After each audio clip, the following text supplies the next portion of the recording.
Nocojšnji pogovorni večer, ki smo ga organizirali pod okriljem Združenja za vrednote slovenske osamosvojitve in tokrat Nove smeri, je ponovno v Novi Gorici na trgu Edvarda Kardelja ob Kidričevi ulici in spomeniku Borisa Kidriča pod Sabotinom, ki ima napis Tito.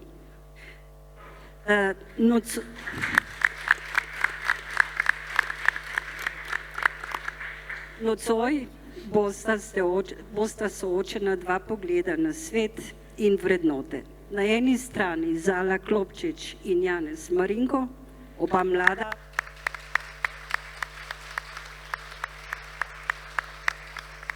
energična in z jasnimi stališči do tradicionalnih vrednot. Na drugi strani pa Bojan Požar in Aljuš Pertinač, oba izkušena peresa in glasova. Torej, dobrodošli.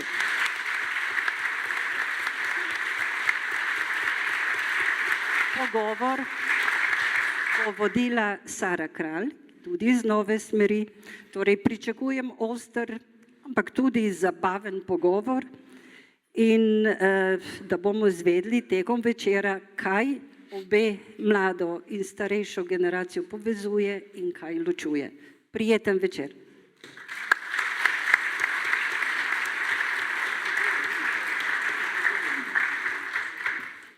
Ja, dober večer vsem skupaj. Najprej hvala vsem, ki ste se zbrali v res lepem številu danes.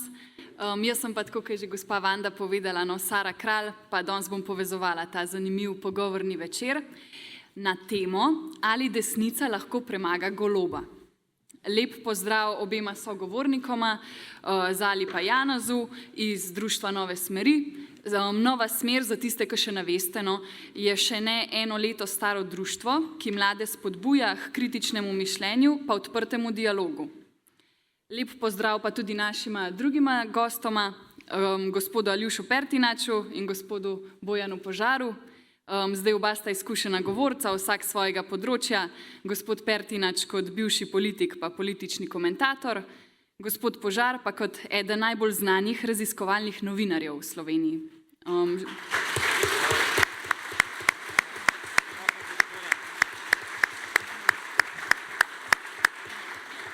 Zdaj se že malo ponavljam, sem rekla isto, kot gospa Vanda, hotela sem se zahvaliti obema še enkrat, da sta se vzela čas, da sta lahko danes tukaj z nami kot predstavnika tudi malo bolj zrele generacije, da lahko delita svoj pogled na to zanimivo pa aktualno temo.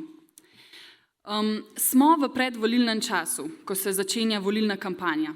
Posebej glasna je trenutna koalicija z Robertom Golobom na čelu, ki na vseh platformah objavlja uspehe te vlade in se z novimi obljubami ponovno želi prikupiti volivcem.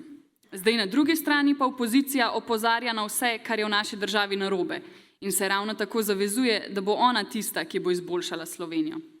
Zato je zdaj pravi čas, da malo pokomentiramo trenutno situacijo Slovenije in skozi celotno debato poskušamo priti do odgovora na vprašanje, ali lahko desnica premaga Goloba. Vsem je jasno, da pri vsakih volitvah poglavitno vlogo v Sloveniji opravijo mediji. Zato bi najprej vprašala vas, gospod Požar, ki ste kot novinar že dolgo del medijske sfere, že vrsto let razkrivate ekskluzivne informacije na svojem portalu Požar Report. Zdaj tudi vodite zelo gledano oddajo Ura resnice. Pa je moje vprašanje, bi rekli, da so največji mediji pristranski, pa kakšno vlogo bodo imeli prav ti mediji na javno mnenje volivcev? Ja, najlepša hvala za povabilo. Mislim, da sem v tej dvorani, zdaj ne vem, mislim, da pred 3 leti sem bil, vidim, da je enako polna kot takrat. Tudi takrat je bilo potrebno prinesti nekaj dodatnih stolov. Je pa ena sprememba, zdaj to, kar vidim, bistveno več mladih ljudi, kot jih je bilo takrat in mislim, da je prav tako. Pa tudi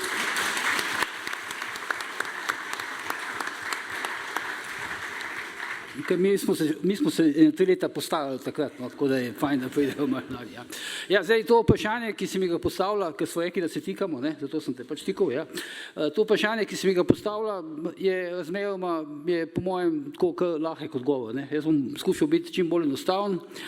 Mislim, da so večinski mediji pristranski, ne, ampak to iz neke cele vrste razlogov, o tem pač lahko tudi kasneje pogovorimo, skratka so pristranski, ampak se mi zdi, da so to prve volitve, na katerih ne bodo več odločali večinski mediji. Ne. Zlasti po mojem ne bo več odločala televizija, pa ta famozna soočenja. Razlog je preprost, časopisi so se nekako sesuli, so šli v zgodovino že pred časom. Ne vem, če se zadnjič gledali zadnjo uro resnice, ker je Bernard Nežbah povedal na začetku, vrnil se je iz Združenih držav Amerike, mislim, da je bil v Koloradu na neki filozofsko-medijski konferenci in je v bistvu ugotovil, da nikjer več ne more kupiti tiskanega časopisa. Ne? In je potem spraševal, kje bi lahko kupil kakšen časopis fizično in so mu rekli, ja, to pa prodajajo samo še v farmacevtskih trgovinah. Ne? Ta znana, pa ne, čisto resno, ta znana pač farmacevtska veriga CVS v Ameriki, no in potem je našel nekje, je rekel en časopis ali 2 izvoda in še to za teh tablet ibuprofen. Ne? Skratka, takoj očitno, ko kupiš časopis, moraš vzeti neko tableto proti bolečinam v glavi, ampak pa nas še nismo tako daleč, smo pa že zelo blizu. Ne? Skratka, mediji, ko so časopisi, so v bistvu že pase in to se zdaj dogaja v televizijah. Ne? Recimo, zadnjič mislim, da je portal zanima.me, ker od teh podatkov je ful težko priti, ker jih pač ne dajo, je objavil podatke o gledanosti 2 intervjujev z Robertom Golobom v zadnjem času. Ne. Ko je bil tisti pogovor z predsednikom vlade, mislim, da 4 tedne nazaj na TV Slovenija, ga je pogledalo 64.000 ljudi. Včasih je to šlo v 200, 300, 400 tisoč, zdaj je samo še 64 tisoč. Na Pop TV je bilo še slabše in to celo takrat, ko je imel Golob tisto famozno kosilo in ko je prišlo ven tisto stališča Komisije za preprečevanje korupcije, skratka 2 top temi in mislim, da je bilo tako pri Slaku, je bilo samo še 56 tisoč gledalcev. Pa še tukaj morate vedeti, da so to v bistvu prižgane televizije, to niti ni da človek gleda, ne, ima samo prižgano in to so številke, ki v bistvu ne omogočajo več, da bi ti lahko dobil volitve s televizijo oziroma z večinskimi mediji. Tako da to mislim, da se bo tokrat zgodilo. No. Zdaj bodo odločali ti alternativni mediji, zlasti spletni portali, odločala bodo socialna omrežja, družbena omrežja in odločalo bo delo na terenu. Ne. Tako da recimo tisti, ki ima takšne polne dvorane, si lahko obeta zelo velik glasov na volitvah. Je pa tudi to razlog za vaš portal Požar Report, da je v bistvu iz klasičnega medija ste šli na splet? Ja, mislim, jaz sem se odločil, da grem na splet leta 2007. Takrat sem bil urednik dnevnega časopisa, tako našel sem se v neki situaciji, ko sem ugotovil, da v bistvu več nimam kaj početi v časopisih. Enih par takih situacij sem imel, to je bila časopisna hiša Dnevnik, enih par takih situacij sem imel, ker sem ugotovil, da tudi več nimam, ko pride do neke krizne situacije, nimam več pravega vpliva na uredniško politiko, čeprav sem bil odgovorni urednik, pa bi ga mogel imeti. Ugotovil sem, da nekako o uredniški politiki odločajo lastniki medijev in se mi je zdelo, da nekako pač je čas, da postanem tudi sam lastnik medija. In splet, ne, ker je pač tehnologija ti to omogoča, niso potrebni neki blazni finančni vložki in podobno, čeprav takrat zdaj stane, zdaj pač, če si nekdo hoče odpreti spletno stran, stane približno, ne vem, mogoče 1000 ali pa 1500 evrov. Takrat jaz se spomnim, jaz sem dobil odpravnino od Dnevnika, en del denarja sem si sposodil in jaz sem takrat plačal 120.000 evrov. Je stala takrat vzpostavitev spletne strani. Ne. Tako se je zdaj ta stvar pocenila. Pač taki časi so bili, ampak to je bila ena prvih spletnih takih novičarskih strani v državi in to mi je bila tako, bom rekel, ena od najbolj pametnih odločitev v življenju. No. Zdaj bi mi pa itak že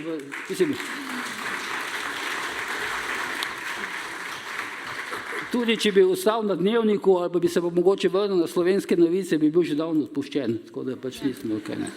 Sej res. Aljuš, tudi ti si že zelo dolgo prisoten v medijskem političnem prostoru. Zdaj zadnje čase te lahko največkrat opazimo v različnih pogovornih oddajah, včasih pa tudi na kakšnem podcastu.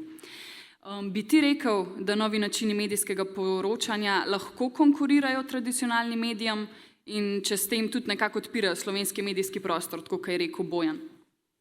Ja, dobro večer še z moje strani. No. Res sem počaščen na nek način, da se vas je toliko zbral. Ne vem, je to zato, ker smo mi toliko zanimivi pa tema, ali je toliko pritiska tle, ampak sej sem slišal, da na koncu tudi vi dobite besedo, tako da te lahko takrat povedali.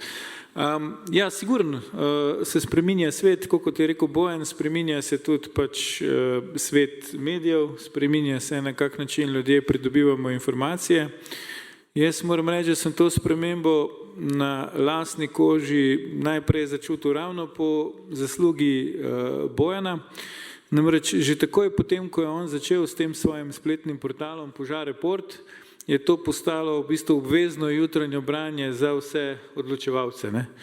In začel se je dogajati, da če si recimo malo kasneje vstal, tam ob 7, pa nisi šel najprej to brati, ne? Mislim, da Bojan ob 7 ti objavi zjutraj članek, med 6 in 7, ja.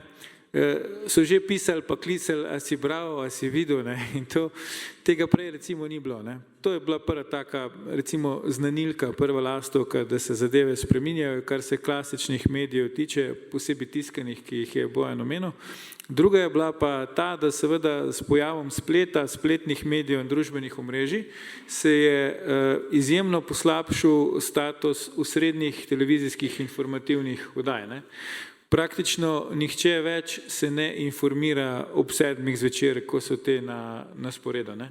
Do takrat že zveš vse novice dneva. No in projekt, ki smo ga začeli tudi na Bojanovo pobudo, pač oddaja Faktor na TV3, ki se je sicer žal lani takle čas končala, je merila na to, da se pač ne obvešča ljudi o tem, kaj se je zgodilo čez dan, ampak da se pokomentira te dogodke. In ta porast recimo nekih teh alternativnih medijev, podcastov in tako naprej, oddaja, kot je Ura resnice, ki jo ima Bojan na spletnem portalu Info 360, je ravno zaradi tega. Se pravi, ker zdaj že vse vemo in ker je poplava informacij, ljudi bolj zanima, kaj si nekdo, pač z nekim renomejem ali pa nekdo, ki ga pač oni spremljajo, misli o teh določenih stvareh. Ta del se mi zdi, da je pozitiven premik v kvaliteti. Problem je pa v tem, kar je tudi Bojan prej nakratko omenil, da seveda se ne glede na to, kar sem do zdaj povedal, se polje javne besede, ne samo v Sloveniji, ampak nas zanima predvsem Slovenija. V Sloveniji se je pa ta trend ukrepil predvsem v mandatu aktualne vlade. Skratka, polje javne besede ali pa svobode javne besede se izrazito oža. Ne? Recimo Bojan je pred oddajo Ura resnice vodil oddajo Ura moči na Planet TV, ne? Ki je zaradi intervence pač nekega vplivnega posameznika čez noč ni bilo več. Ne? In je nek medij, recimo televizijski medij, svojo paradno oddajo, ki je dosegala bistveno više rejtinge gledanosti, kot so bile pač v navadi za to televizijo, ne? Planet TV, preprosto ukinil zaradi te intervence. Ne? To recimo, kar se zdaj dogaja z oddaja Tarča, ki bi mogla biti danes v kratkem na sporedu, ne, pa je ne bo, je v resnici mačji kašelj v zvezi z nečim takim. Ne. To, da se oni zdaj sprenevedajo, da tu gre za neke odsotnosti zaradi bolezni, pa ne vem česa, je tudi larifari.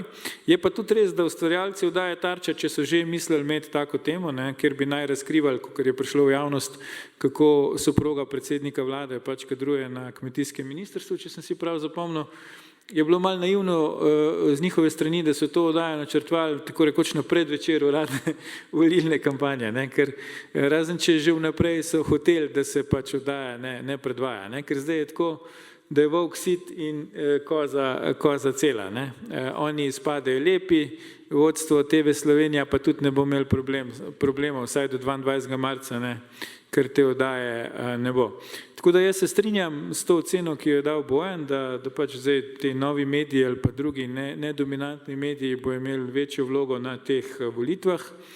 Bi pa dodal sam še to, da vseeno pa mislim, da predvolilne soočenja bojo imela tudi neko vlogo televizijska, ne toliko o tem, kdo bo zmagal volitve, ampak bolj o tem, katera od manjših strank bo recimo prišla noter. No, to pa se mi zdi, da ravno zaradi tega, ker je zdaj poplava nekih strank, zna tu televizija odigrati še vse neko svojo vlogo, če ne drugače tako, da bo se tam nekaj zgodilo, kar bo televizija prenašala in potem bomo mi na podcastih pa na drugih teh medijih se o tem pogovarjali. No. Tako da z tega vidika pa mislim, da vseeno televizija ni še čist izgubila svojo moč. Strinjam pa se, da preko največjih dveh televizij, se pravi nacionalne pa največje komercialne, se volitev v Sloveniji ne da več dobiti. Hvala. Zala, ti pa si večini tukaj znana kot politična influencerka. Svoje mnenje glede političnih pa aktualnih tem redno objavljaš na socialnih omrežjih, kjer te tudi spremlja že več tisoč sledilcev. Pa me zanima, kako si sploh prišla na to idejo, da bi poskusila nekaj tazga, česar pri mladih pred tabo skoraj da nismo videli. Ja, lep pozdrav vsem. Kako sem prišla na to idejo? Zdaj, treba je vedeti, da ko sem jaz vstopila v to politično sfero leta 2022, ne še to zelo nazaj, je bila v bistvu cela medijska situacija v Sloveniji majčkeno drugačna, sploh kar se tiče te teme, ki smo jo omenili, torej tradicionalni pa te moderni mediji. In sicer takrat ni nihče objavljal recimo takih kratkih video vsebin, ki jih danes objavljam jaz. Ne? In jaz sem precej spremljala prej ameriško politiko in tam se je pa ta trend že začel, torej komentar na aktualne politične zadeve, takrat je bilo tudi popularno Trump proti Bidenu, a ne? In takrat sem tudi jaz videla praznino v slovenskem prostoru. Tega v Sloveniji ni delal nihče, sploh pa ne mlad, da bi recimo na Instagram ali pa na TikTok, ki so omrežja, ki ga mladi najbolj uporabljajo, objavil neko svoje mnenje glede neke aktualne teme. In jaz sem se pač odločila, ker taka sem po karakterju, očitno sem bila v to vzgojena, da je treba povedati svoje mnenje in da je treba misliti svojo glavo. To mi je odcepila moja babica, ki sem po njej tudi poimenovala svojo hčerko zdaj, da se je treba pač boriti za pravo stvar, da se je treba boriti za tisto, v kar verjameš. In sem takrat s tresočimi prsti kliknila objavi, mislim, da je bila neka tema o nekem španskem zakonu takrat, ki danes česa tazga ne bi objavila, ker se mi to ne zdi pomembno, pa ker se v Sloveniji to zelo dogaja, da so bolj pomembne teme. In takrat vam moram priznati, da sem izgubila marsikaterega prijatelja. Bil je čas po koroni in je bilo precej noro vse skupaj, jaz sem se odločila za nek politični angažma. Ampak od takrat naprej se je ta stvar začela in se lahko pohvalim, da sem bila res ena izmed prvih mladih, ki je začel se ukvarjati s takimi vsebinami. Če pa preskočimo na danes, kaj se dogaja, lahko vidite, da praktično ne vidimo ene malo bolj udarne, mogoče celo sporne izjave politika, pa da nekdo od mladih ali iz leve ali iz desne, iz nekega političnega podmladka ali pa iz nevladne organizacije ne bi tega pokomentiral. Danes naša generacija Gen Z drži politike res, se vemo kje. In ne bomo pustili, da gre kakšna sporna izjava čez, ne da bi javnost o tem izvedela. Ker pač naša generacija je bolj konzervativna, generacija Z je znana po tem, da se želimo prej poročiti, da želimo imeti več otrok in tudi, da ne prenašamo mehkih politikov, ki samo obljubljajo zadeve. In zdaj, če vam povem en primer, kakšne 3 mesece nazaj se v Ljubljani zgodil en incident, da je pač nek migrant napadel, fizično odrinil enega kolega, ki ga jaz posredno poznam, in je ta kolega klical policijo, ker se je potem zgodil verbalni napad in tako naprej in tako naprej.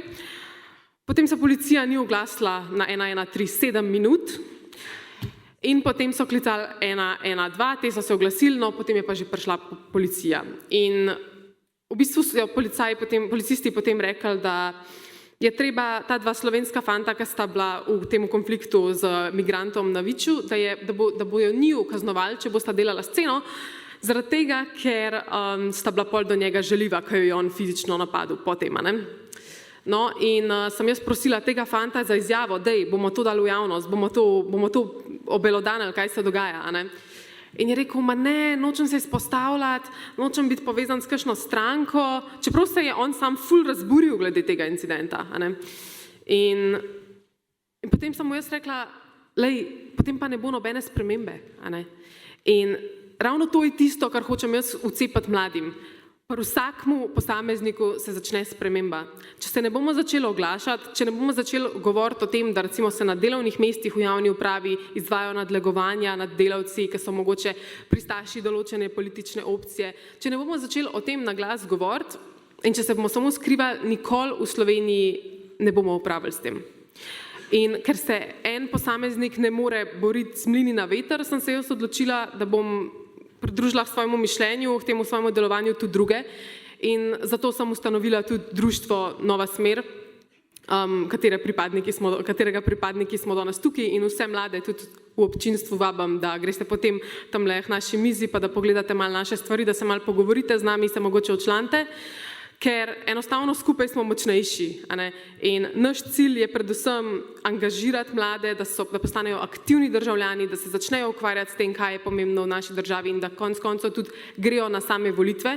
In zato vam lahko zdaj razkrijem tudi 2 projekta, ki se jih bomo lotili v društvu, z namenom, da se pač res mlade povab v družbeni angažma, da bodo postali aktivni državljani. In sicer prvi je Volitvobox. To je projekt, kjer bodo lahko volivci poklikali na vprašanja, s čim se strinjajo, kaj zagovarjajo in potem bo tak ful dober program, algoritem zračunal, katera stranka se najbolj ujema z njihovim prepričanjem. Drugi je pa projekt Semafor check, torej check, kjer bomo pa v bistvu za ta soočenja, ki se bojo predvajala na televiziji, za večja soočenja političnih strank, bomo preverjali izjave, katera drži, katera ne, kateri politiki zavajajo, tako da bomo res dali volivcem na voljo neko transparentno izbiro, da bodo vedeli, zakaj se odločajo. Tako da še enkrat pa ponavljam, sprememba se res začne pri posamezniku, zato se ne smemo bati in ne smemo se bati povedati, kaj si mislimo in ne smemo se boriti za pravico. Ne smemo se nehati boriti za pravico.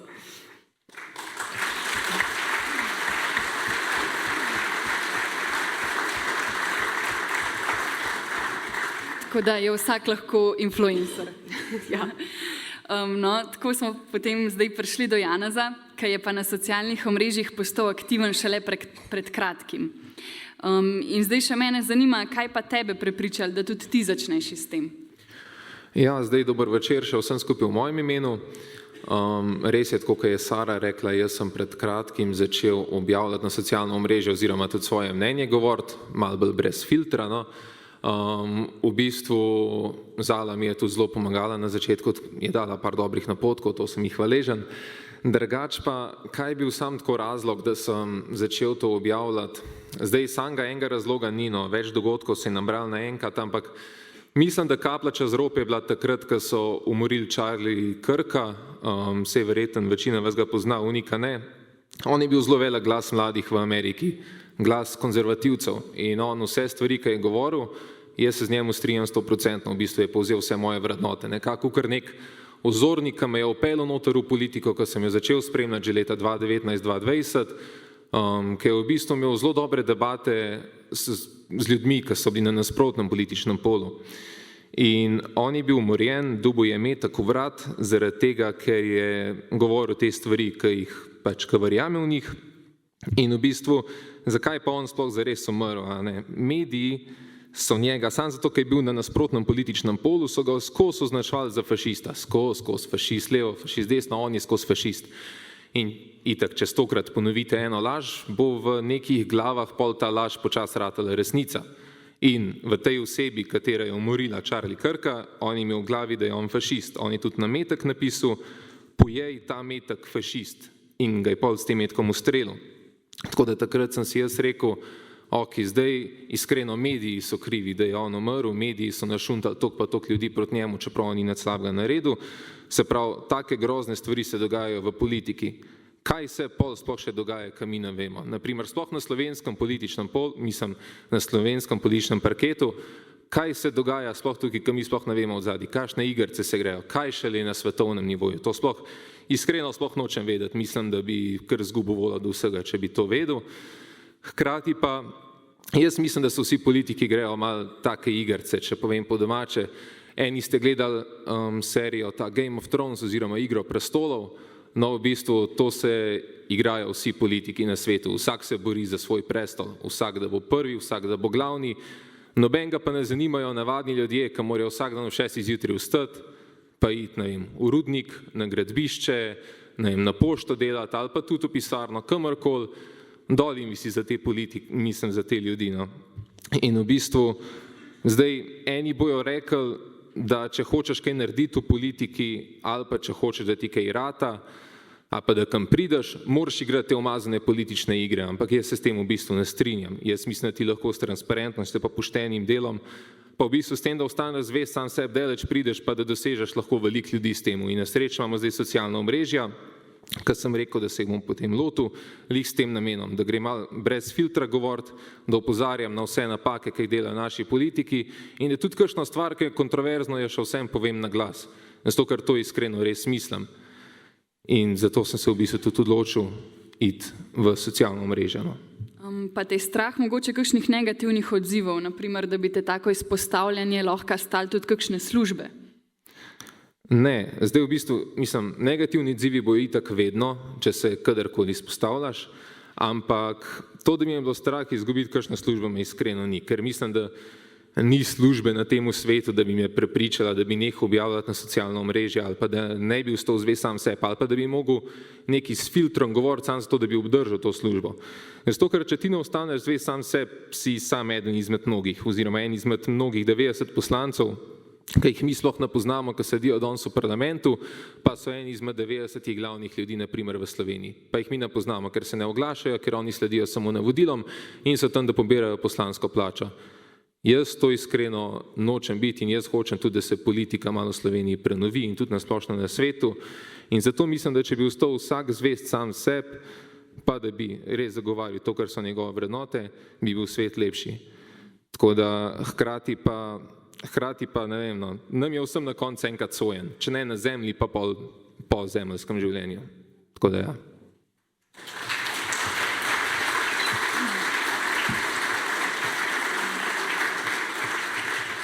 Ja, redko kdo javno pa na glas kritizira vlado, ker so v Sloveniji zato dejansko lahko posledice. Zdaj lahko te cenzurirajo na spletu ali pa, kakor se je zgodil Aljušu, ti na vrata potrka policija, ker te Urška Klakočar Zupančič zakonsko preganja zaradi razžalitve. Pogledamo lahko tudi kakšno oddajo Tarče, če le ne odpade. Pa me zanima, Aljuš, imamo v Sloveniji sploh svobodo govora? Sej to si v bistvu načel že pri prejšnjem vprašanju. No? V bistvu lahko zraven pokomentiraš še to Tarčo, ta zadnjo, ki je odpadla. Ja, se bom potrudil. Ja, imamo svobodo, zdaj do 22. marca imamo še svobodo, bomo videli, kaj pa. Svoboda pogovor ne gre ta preveč dobro skupaj. To pa zato, ker je v bistvu osnova te svobode je, da to velja za njih. A ne? Jaz temu rečem pač svoboda norosti oziroma norost svobode na oblasti. Ne?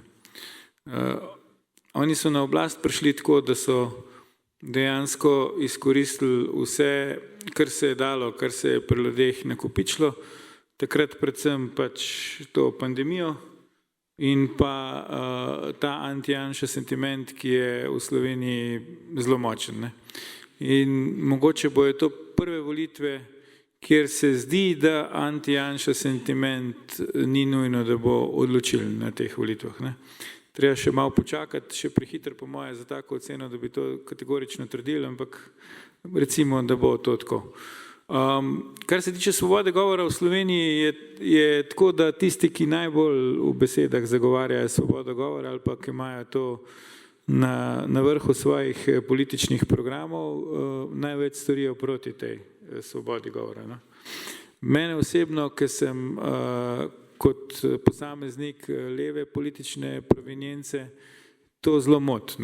Moti me to, da je zdaj, če si levičar po političnem prepričanju v Sloveniji, to se enači z anti-janšizmom, ne? In ni drugega.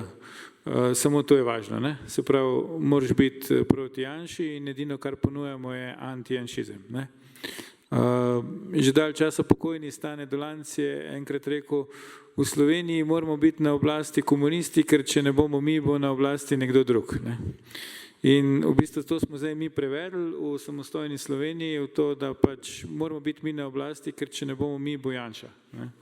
In to je edini program. Ne. In zdaj vsak, ki v to podvom ali pa ki si postavil malo više standarde, je takoj pač tarča nekih kritik, je tarča nekih disciplinatornih ukrepov, takih in drugačnih. In predvsem se mu poskuša omejiti pravico, da izraz svoje mnenje. Ne. Sara je omenila, pač, da imam jaz nek poseben odnos nadaljavo z predsednico Državnega zbora. Hvala Bogu, nimam neposrednih odnosov z njo, take kot imajo ne po lastni volji številni poslanci tega Državnega zbora, ki jim ona pošiljala, mogoče jim še, ne vem, razna zelo, bi rekel, neprijetna SMS sporočila, no, hvala Bogu, jaz nisem med njimi, ampak sem pa res eden mogoče glasnejših kritikov njenih oziroma kako ona opravlja funkcijo predsednice Državnega zbora že od začetka njenega mandata. Ne. Ona je recimo tipičen tak primer, ne, se pravi, bila je prej sodnica, morala je nehati biti sodnica, zato ker ni ločila med tem, da pač more na sodišču soditi nepristransko, ne. In za nagrado šla v politiko in za nagrado v narekovajih je postala predsednica Državnega zbora. In tudi tu se ne zna obnašati, ne zna ločiti med tem, da je zdaj ona pač mora biti predsednica vseh poslancev, ne pa tam fura neko svojo politično agendo. Ne. In seveda vsakega, ki opozori na to, da se pač neprimerno funkcijo obnaša, da ne ve, kako bi tam mogla ravnati, da ni poštena in tako naprej, pač poskuša potem utišati na razne načine. Ne. In že zelo na začetku svojega mandata je recimo na nekem soočenju za nek referendum na TV Slovenija neko skupino moških tam na drugi strani pač označila za mizogine in ne vem kaj še vse. Ne. To seveda ni bilo tretiran kot sovražni govor, ne. Če pa kdo opozori na to, kaj ona počne na funkciji, pa seveda se to takoj okarakterizira kot sovražni govor, kot sovraštvo do žensk in tako naprej. Tako da paradoks, ki ga mi živimo, je, da tisti, ki naj bi tradicionalno pač skrbeli za svobodo govora, za to, da vsak človek ima pravico do svojega mnenja, pa da se sliši njegov glas, največ naredijo za to, da se to ne dogaja. Ne. In vse to počnejo v imenu in za račun antijanšizma. Mi v Sloveniji, pa ne samo v Sloveniji, tudi druge po svetu, se žal politika spreminja v neko razmerje, kjer je našim dovoljeno vse, unim, ki niso naši, pa nič. Jaz mislim, da je to slabo. Jaz mislim, da mi moramo biti sposobni pač obsoditi deviantna dejanja ali pa kazniva dejanja ali pa pač tudi stvari, ki niso v redu, tudi če jih stori politik, ki nam je sicer blizu. Jaz mislim, da je to osnova pač nekega normalnega odnosa. Ne. Situacija gre pa povsem drugo smer. In jaz si želim spremembe na oblasti, tega pač ne skrivam. Jaz mislim, da Robertina je pokazala, koliko je sposobna in da je treba dati priložnost še komu drugemu.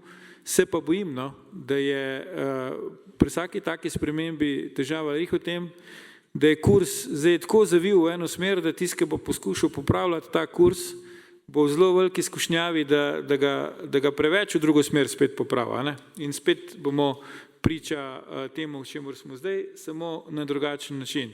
To se mi ne zdi v redu in s tem zaključujem. To je eden večjih problemov Slovenije. Ne. Če vi pogledate druge države, recimo sosednje naše, tudi v končni fazi Hrvaško, s katero smo na tak ali pa drugačen način povezani, ne nazadnje smo bili dolg časa del skupne države, tam se glede, bi rekel, strateških nacionalnih stališč ne pozna, ali je na oblasti ena opcija ali druga opcija. Ne. Oni posebej, kar se tiče recimo vprašanj, ki zadevajo zunanjo politiko Hrvaške, držijo neko rdečo nit. Ne. V Sloveniji, predvsem zaradi tega, ker imamo konstantno te neke anti-Janša vlade, kvazi novih obrazov, instant strank za ene volitve, je to čisto drugače. Se pravi, mi kar naprej menjamo kurs in zaradi tega smo nekredibilni. Ne. Tako da jaz bi rekel tako, pač v Sloveniji načeloma velja svoboda govora, dokler ne dobiš po gobcu. In zdaj vprašanje je pol, na kak način se ti odzoveš. Lahko se tako, kot je rekla Zala, da pač se podrediš, lahko pa si malo pritisnen, tako kot sem mogoče jaz, pa še kdo, pa gobcaš naprej. Zdaj bomo videli, do kam bo šlo, ampak recimo danes večer do Nove Gorice je še prišlo.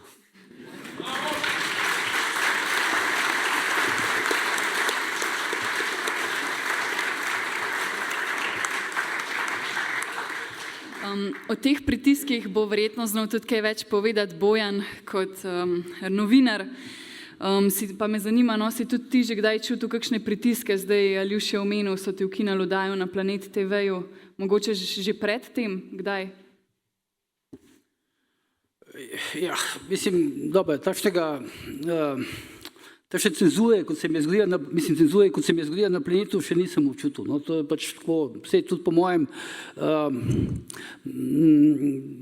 take stvari se v bistvu enkrat ali dvakrat zgodijo, tako v življenju nekemu novinarju, pač čeprav jaz imam zdaj že kar dolgoletno kariero. Mislim pa, da kar me je tukaj presenetilo, je bilo to, da, oziroma tako več stvari me je presenetilo. Prvič me je presenetilo to, da nekdo, ki nima pravzaprav zveze, formalne zveze za slovensko politiko z ničemer, da lahko recimo v nekaj minutah ali pa v eni uri doseže recimo umik cenzure neke oddaje in to na televiziji, ki sodi v nek medijski imperij iz tujine, ki je težak več 10, mogoče celo več 100 milijonov evrov in se podredi recimo neki taki, bom rekel, odločitvi nekega posameznika, v tem konkretnem primeru Aleksandra Čeferina.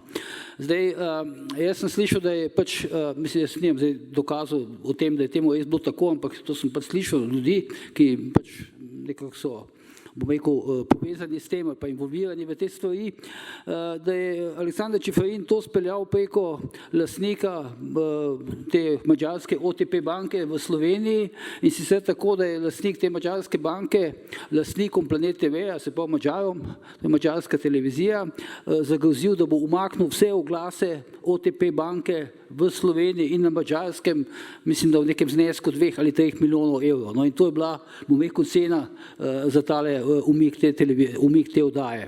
Ampak kar je bilo še bolj, bom rekel, tako zame, tako bom rekel, neko presenečenje je to, da so se v principu s tem na nek način v Planetu vsi strinjali.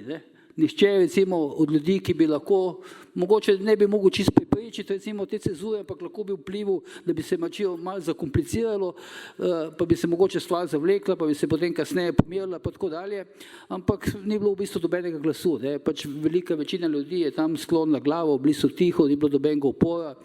In pač jaz sem se pa nekako odločil, da po temi pogoji ne morem delati in sem pač odšel stran. Zato po mojem sem eden redki, ki sem to naredil. Zdaj recimo, če bi bil pač, recimo nekaj podobnega bi mogla Erika Žnidaršič narediti. Ko so ji pač danes vzeli oddajo, bi ona v principu mogla odpoved. Na televiziji protesta, zadržati neko hrbtenico, zadržati neko poklicno dostojanstvo, ampak velika večina ljudi pač to ne naredi. In tudi to vpliva k temu, da pri nas pač ni take svobode govora, pa mediji nimajo take moči, kot bi jo načeloma lahko imeli. Rekel bi sam še mogoče eno stvar, mislim, da je treba to pojasniti pri tej situaciji z Aljušem in pa Urško Klakočar Zupančič. Vse, kar je recimo Aljuš pisal ali pa govoril o Urški Klakočar Zupančič, vse to zadeva izključno njeno delo kot predsednice parlamenta. Mi se nikoli nismo ukvarjali s tem, kaj ona počne zasebno, vedno smo bili kritični do tega, kaj ona počne kot političarka, kot predsednica državnega zbora. Ne je ženska, ni ženska in podobno.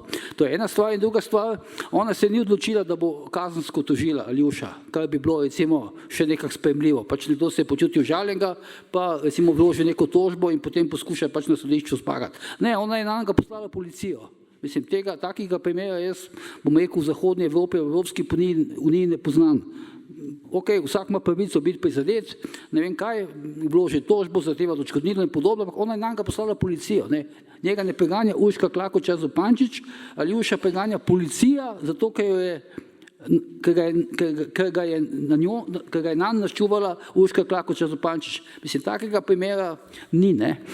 Drugače pa je tako, no, lejte, če ste v novinarstvu, pa če ste nek urednik, pa te stvari, potem pač se ves čas ste pod nekimi pritiski, nekimi majhnimi pritiski ste ves čas, ne, in te stvari pač, to se je pač treba obraniti, ne, to sodi, bom rekel, to je sestavni del novinarskega poklica, ne. Pritiskov se je pač treba obraniti. Če se ne obraniš teh pritiskov, če se jih ne znaš, ali nočeš, ali se ti ne ljubi, ali se jih bojiš, potem pač nisi za to. Ne? To je ena stvar in kot novinar se moraš pa predvsem znebiti tega, da si občutljiv na kritike drugih. Ne? Preprosto se ti mora fučkati, kaj ljudje mislijo o tebi, fučkati se ti mora, kaj mislijo o tvojem delu. Treba se pač zavedati, ki si novinar, pišeš kritično ljudem, pač nekaterim ljudem, ki so tarče tvojega pisanja, te stvari niso všeč. Novinarstvo ni tekmovanje, lepotno tekmovanje za mis Slovenije in podobno in te stvari je pač treba odmisliti. Treba imeti trdo kožo, mogoče od začetka nimaš, časoma jih dobiš in potem se pač navadiš in tako delaš naprej.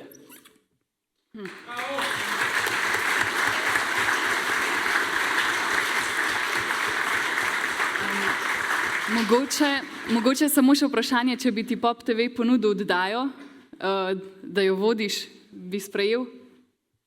Ja, gledajte, tudi če bi zdaj tukaj odzvonil pred občino, pred to veliko dvorano me čakal en črn Porsche, pa bi ga dal v roke, bi ga vzel in se z njim odpeljal, seveda. Ja, ne, ampak to niso, ne, to je, v tem nišče ne razmišlja. Ne. Odgovor preprost.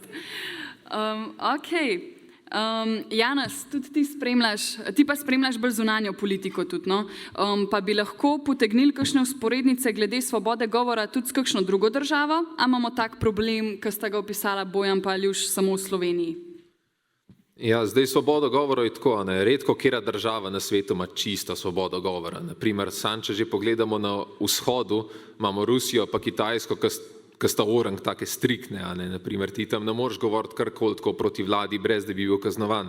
Naprimer, če pogledamo sploh Kitajsko posebej, tam imajo zdaj že vsak posameznik ima social credit score. Kaj to pomeni? Naprimer, ti imaš svoje točke, zdaj če prečkaš prehod za pešce, pa da ni zelena luč, se ti te točke odbijajo. Če greš z avtom čez rdečo luč, se ti te točke odbijajo. Bog ne daj, da kaj napišeš proti vladi na kakšno socialno mrežo ali pa kaj tazga, tam se ti orang točke odbijajo. Sej mogoče se sliši malo iz filma, ampak drugače je to čist res. Ampak problem je pa pol to v vsakdanjem življenju, zaradi tega, ker ti te točke rabiš, da lahko normalno živiš. So določene trgovine, ki te ne spustijo noter, če nimaš dosti točk. Ne bo te noben zaposlil, če nimaš toliko pa toliko točk. Tako da to je groza, naprimer to, kar se dogaja na vzhodu. Glede Severne Koreje, sploh nam rekel, to itak vsi vemo, da je zaprta totalitarna država, ampak pol na drugi strani, to, ko imamo pa na zahodu, je pa se pravi Amerika, ki je pa v bistvu nek branik svobode govora. Oni imajo že v ustavi napisan ta svoj First Amendment oziroma prvi amandma, ki jim bran pa jim daje to pravico, da oni lahko rečejo karkoli hočejo, brez da bi bili kazensko pregovarjani. In tako, mislim, kazensko preganjani. In tako more biti, no. Tako more biti. Zaradi tega družba se ne more razvijati naprej, če ni čiste svobode govora.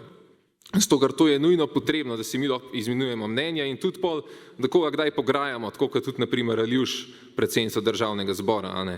Ker hkrati pol tukaj v Evropi, ki pa gledamo, imamo pa tako svobodo govora. Malo je subjektivno gledano odvisen, kdo je na oblasti, a ne. Če boš kaj rekel, kaj čez enega, kaj trenutno zdaj na oblasti, te bo kazensko preganjal, čeprav me je to čisto nesmiselno. Ti, ki prevzameš neko javno funkcijo, ti se zavedaš, da ti polovici države ali pa v tem primeru skoraj vsakmu ne boš všeč, ne, v njenem primeru. In ne vem, ona bi pol lahko tožarila tukaj, da čisto vsakega izmed nas noter, pa na policijo pošiljala, pa ne vem kaj še vse. Tako da jaz sem bolj za čisto svobodo govora. Edini, kar je pa problem pri govoru, je pa enkrat karata to sovražni govor, se pravi, mislim sovražni, to, da ti nekomu groziš, da ga boš ubil ali pa da mu boš naredil kaj žalga, zato so pa tudi pol pristojni organi zadolženi, no. Ampak drugače pa za čisto svobodo govora brez restrikcij. Kaj bi pa lahko? Kaj pa bi lahko te države, ki si jih omenil, Kitajska ali pa recimo tudi mi, no, kako bi se lahko s tem spopadali, da bi mogoče dobili malo manj cenzure? No? Ja, zdaj naprimer, če vzamemo Kitajsko, tam je zelo težko, ne? Tam je komunistična stranka na oblasti in tam je že zelo dolg čas na oblasti. In zdaj, kaj lahko navaden človek tam naredi, ki imajo čisto vsak vogal, naprimer ta soba, ta dvorana bi imela 100 kamer zdaj noter, če je bili mi na Kitajskem, kaj zdaj ti lahko kot posameznik narediš? Zelo malo, ne? Karkoli boš rekel, karkoli boš hotel narediti, te bojo oni že prej pohapsali. Zdaj, tam je, kada bi imel skoraj vsak en čip noter vse, pa ne. Edina rešitev, ki je, sej jaz ne bom rekel, da je nemogoče, je zelo težko, ampak je mogoče. Edina rešitev, ki je, da bi se vsi skupaj zbrali, pa da bi se temu uprli, pa da bi čisto zamenjali sistem, na kakšen način Kitajska deluje, ampak bi s tem tudi kar dosti ljudi mogli žrtvovati samih sebe z višji namen. Tako da zelo težko, ampak so se v zgodovini že dogajale take stvari. Zala, ti si bila pa tudi že večkrat tarča cenzure na socialnih omrežjih. Zdaj, kakšna je tvoja izkušnja s tem? A se sploh da temu izogniti, če nisi na ta pravi strani? Ja, zdaj moja izkušnja s cenzuro na socialnih omrežjih je v bistvu taka, ne. Najprej, ko začneš objavljati, zgubiš nekaj prijateljev, imaš mogoče probleme na delovnem mestu, potem se kmalu začnejo grožnje, torej, jaz sem dobila tudi grožnje s smrtjo in tako naprej, in tako kot je rekel, mislim, da Bojan, moraš imeti res trdo kožo, ne. Ker če ne, zelo hitro pride do tako imenovane samocenzure, ne, to pomeni, da rajš sam sebe utišaš, preden boš imel probleme. Je pa problem, da tale svoboda govora, ne, je kao omejena s sovražnim govorom, ta sovražni govor pa potem definira Evropska unija. In zdaj, kdo bo dokazoval na sodišču, kje so meje tega sovražnega govora, ne? Zdaj, lahko je vaš okus, da je že sovražni govor to, da nekomu rečeš, ne vem, kaj glede na njegov videz, potem kaj na njegovo inteligenco. Zdaj, zelo je težko definirati, kaj sovražni govor je in tukaj potem lahko zelo hitro pride do zlorab. Zdaj, jaz sem se prvič srečala samo cenzuro na socialnih omrežjih, ko sem, mislim, da leta 2024 objavila en video na YouTube, torej mogoče kdo od vas ve, da objavljam take kratke filmčke na YouTube, kjer pokomentiram kakšne aktualne zadeve, probam biti kratka, taka malo bolj na humor, da obrnem zaradi tega, da pač mladi to pogledajo. In tam, takrat sem jaz enkrat komentirala neko serijo z naslovom Prvič, slovenska serija, ki so jo predvajali na RTV Slovenija. V bistvu je bila tudi posneta prav za RTV Slovenija. In to je bila v bistvu LGBT serija, ne, kjer so intervjuvali mlade, ki se tako pa drugače identificirajo, torej so queer, pa kaj že, biseksualni, transseksualni, skratka, veste, te moderne stvari, ki so zdaj sicer že malo pase. Ampak ja, jaz sem tisto serijo pokomentirala, malo sem se zafrkavala iz njih in čez en teden je moj video, ki je v 2 dneh dobil čez 10.000 ogledov. To je bilo za tiste čase kar veliko, ker take vsebine niso bile tako zelo popularne, kot so danes. To je bilo kar veliko, ne? In čez en teden je moj video letel dol. Tako se je začela ta cenzura na socialnih omrežjih. Potem pa vsak naslednji video, ki sem ga objavila na YouTube, ker so me itak imeli na radarju, ne, in sem objavila ga tudi na Facebook, tiste objave so šle do 5 všečkov. Pa moja povprečna objava pride vsaj do 200, če ne več, naprimer, ne. Tiste objave so šle pa recimo do 5 všečkov in jim ni kazal mojim sledilcem, ne, jih je pomaknil nižje na stran. Tako da, to je bila moja prva izkušnja s tem in to je kar malo te zamori, ko v bistvu vidiš, da se lahko toliko potrudiš, toliko enega dela gre v en tak YouTube video, da pripraviš material, da posnameš, da se urediš za video, punce vemo, ne, da to ni kar tako in potem ti ga vzamejo dol. No, potem pa naslednja stvar, ki sem se kar seznanila s cenzuro, je bilo pa, če se spomnite, lani januarja je bil aktualen medijski zakon in takrat so me pa konkretno dobili na radar iz Ministrstva za kulturo, sploh Asta Vrečko, ker sem pač povedala svoje mnenje o zakonu o medijih, ki se mi je zdel totalno skregan z logiko, totalno netransparenten in nejasen in še vedno stojim za tem stališčem. In takrat sem pač v eni izmed svojih objav povedala, da je zakon pač netransparenten, da nikjer ne definira vplivnežev, da nikjer ni definirano, za koga veljajo kakšna pravila. In je portal Oštro, ki v Sloveniji skrbi za cenzuro na socialnih omrežjih in je tudi uradno pooblaščen s podjetja Meta, ker je kao tretja stran, mi je cenzuriral objavo. A ne? In tako pol, ko si parkrat cenzuriran, imaš problem, ker lahko zabremzajo tvoj profil in te na tak način utišajo, da ne moreš svojim sledilcem povedati svojega mnenja. Zdaj pa se ti tukaj dokazovati, kdo ima prav, pa kdo ima narobe. A ne? In situacijo, ko jo imamo v Sloveniji, ki jo gledajo iz zunanje plati, naprimer, mislim, da je bila Münchenška varnostna konferenca, če se ne motim, ko je J.D. Vance, ameriški podpredsednik, rekel, da smo Evropejci sami si krivi za svoje stanje in da se ne moramo ukvarjati z zunanjimi problemi, dokler ne razrešimo sovražnika, ki je tukaj noter pri nas in to smo sami sebi, ko v bistvu imamo take striktne pogoje za svobodo govora. Ne? Vemo, da v Veliki Britaniji greš lahko v zapor. Pa ne pretiravam, lahko greš v zapor, ker objaviš neko smešno stvar, ki jo nekdo lahko razume kot žaljivo. Potem, mislim, da isto v Veliki Britaniji je šel moški, je dobil kazen, ker je molil pred kliniko za splave.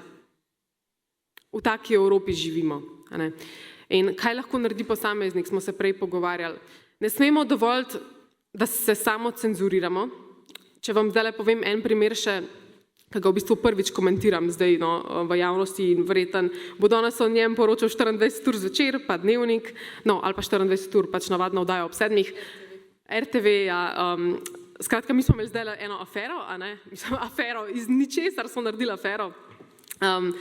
Z društvom smo bili avgusta na team buildingu, kjer smo razmišljali, kaj bi dali tiskati na majice, da bi bilo mladim to ful všeč. In smo prišli na eno noro idejo, da bi, vsi poznate to sliko od Ivane Kobilce, Kofetarca, da bi na njo, da bi jo naredili malo bolj tako mladostno, malo bolj za mlade in smo dali eno brzo strelko na njo, kao da se bori za svojo državo, na ta način.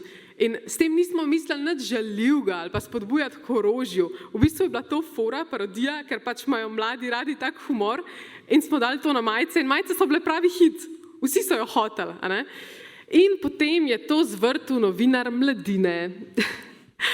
In evo, bum, novinarsko vprašanje.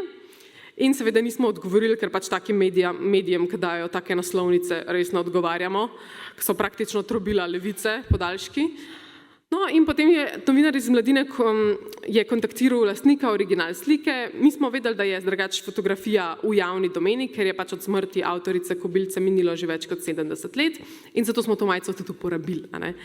No, in oni so potem naredili cel halo, danes sem dobila vsaj 3 klice iz medijskih hiš, kdo nam je dal dovoljenja, kako se financiramo in tako naprej in tako naprej. Skratka, glavna fora pa je ta, da je lastnik Kofetarice v bistvu žrtev bil sistema takrat, pa ne samo sistema, v bistvu partizani so ubili njegovo družino na gradu Strmol. Vsi poznamo tisto zgodbo gradu Strmol, ki so posilili ženo pa na brutalen način ubili njenega moža. Skratka, on je njihov potomec in zato smo se tudi odločili ugoditi njegovi želji pa zadevo odstraniti. Ampak moj point je, da se je na vse to odzvala tudi Asta Vrečko in v Sloveniji te v bistvu cenzurirajo, ne da bi ti sploh karkoli dokazali. Ker imamo to globoko državo, ker imamo ugrabljeno sodstvo, ugrabljene medije, da si enostavno noben nič ne upa. In zato moramo se zavedati, da se sprememba res začne pri posamezniku. Kaj lahko naredimo glede tega? Dajmo napisati to objavo, dajmo objaviti na socialna omrežja, dajmo si upati.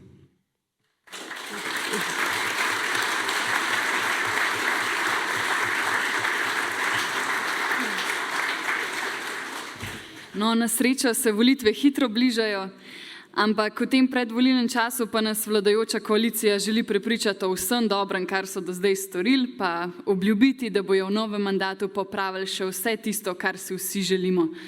To so razmere na področju gospodarstva, zdravstva, migracij. Aljuš, kako izgleda Slovenija po 4 letih vlade Roberta Goloba?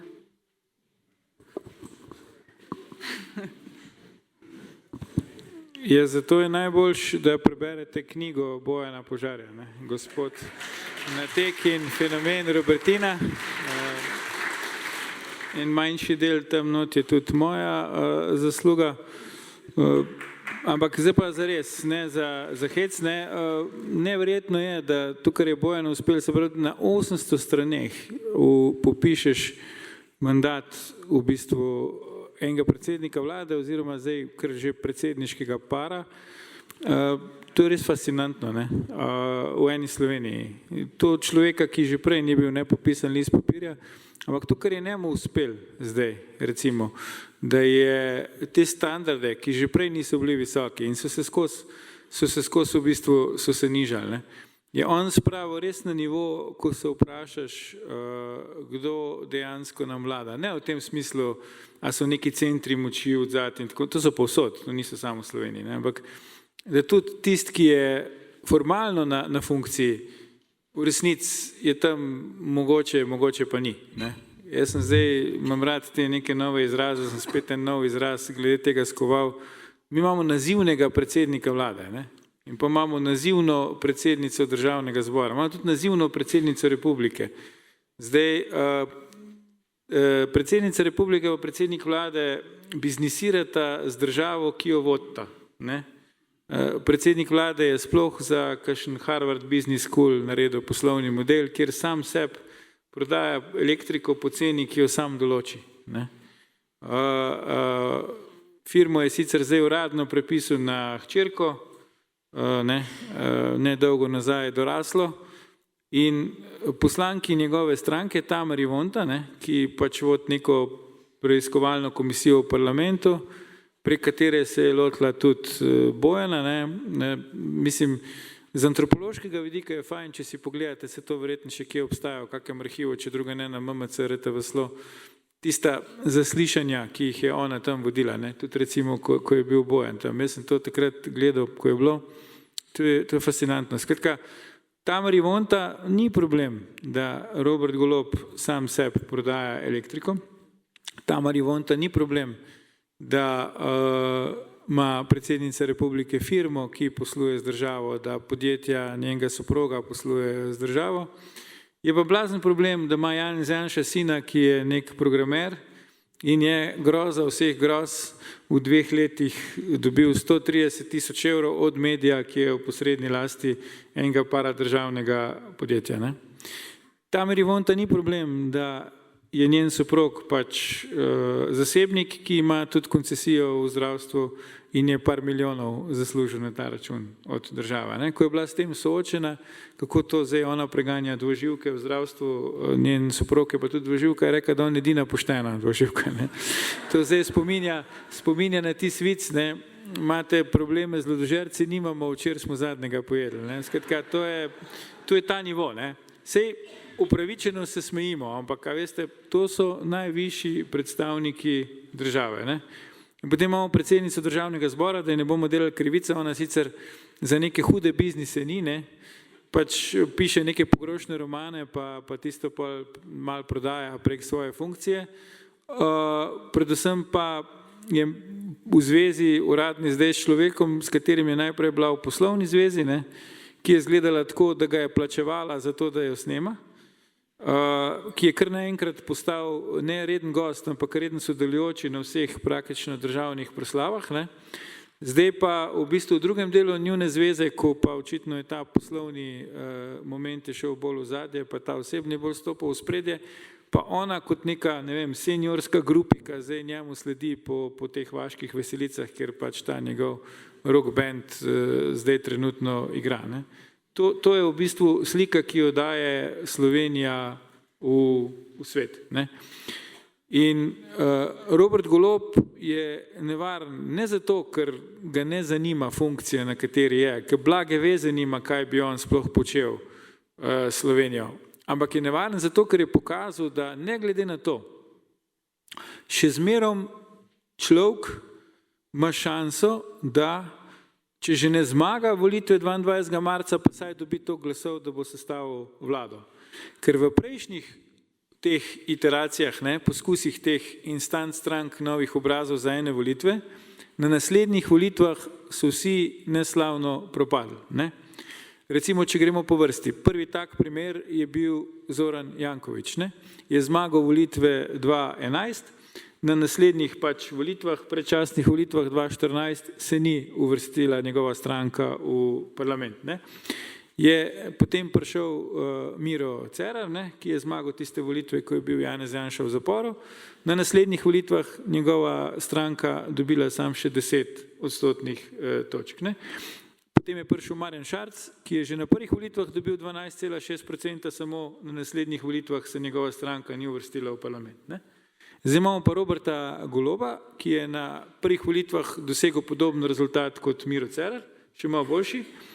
Sicer zdaj mu kažejo ankete bistveno nižji rezultat, ampak še zmerom Davč drugo mesto ali pa teoretično celo boj za zmago. Ne? In Robertu Golobu je uspel še nekaj. On je v bistvu tako nov obraz, da ne rečem nov obraz, da sploh ni več novih obrazov. Se pravi, do zdaj smo zmerom imeli situacije, kjer so stranke novih obrazov na volitvah se borile za zmago ali pa dobivale neke visoke procente. Ne? Zdaj v bistvu tega sploh ni več. Se pravi, zdaj stranke nekih kvazi novih obrazov, recimo stranka Vladimirja Prebiliča, bo vesela, če bo se uvrstila v parlament. Ne? Resnica Zorana Stevanoviča tak isto, bojo veseli, če se bojo uvrstili v parlament. Logar je težko rečemo, da je nov obraz, se mi zdi, ker on je bil aktiven toliko časa že v slovenski in strankarski politiki. Res, da je kandidiral tudi za predsednika republike, enako kot Prebilič, ampak vendarle Prebilič je prej bil župan, pa je potem postal evroposlanec in tako naprej. Logar je tu, bi jaz rekel, da ni klasičen nov obraz, ampak tudi Logar, recimo, kot zdaj izgleda, največ, na kar lahko upa, je na tretje mesto. Se pravi, Robert Golob je po eni strani čisto razvrednotil funkcijo predsednika vlade, po drugi strani mu je pa uspel, ne glede na to, kaj je Bojan popisal na 800 straneh, vsem na očeh, to se celo rima, da enostavno niti niso uspeli zdaj nobenega drugega pripeljati, da bi ga nadomestil. Ker cel mandat nekako so poskušali te centri moči tranzicijske levice, da bi na nek način se znebili Goloba, da ne bi bili več njegovi ujetniki oziroma ujetniki njega pa zdaj njegove soproge, pa jim ni ratal. In zdaj, ker nimajo drugega, bojo še enkrat podprli njega, samo zato, da ne bo na oblasti Janez Janša. In če mi volivci to zdaj še enkrat kupimo, da nas Golob rešuje pred Janšo in da moramo zdaj stisniti zobe pa obkrožiti Goloba, zato da ne bo prišel Janša, pol si res zaslužimo še 4 leta Robertine na oblasti.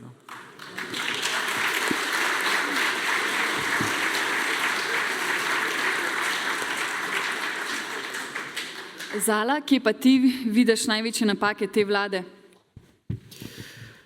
Ja, zdaj, da smo si na jasnem, mene ta vlada ni razočarala. A veste zakaj? Ker tudi tak laik, ki sem bila jaz recimo pred 4 leti, mu je bilo kristalno jasno, da od teh ljudi ne more pričakovati ničesar. Od Roberta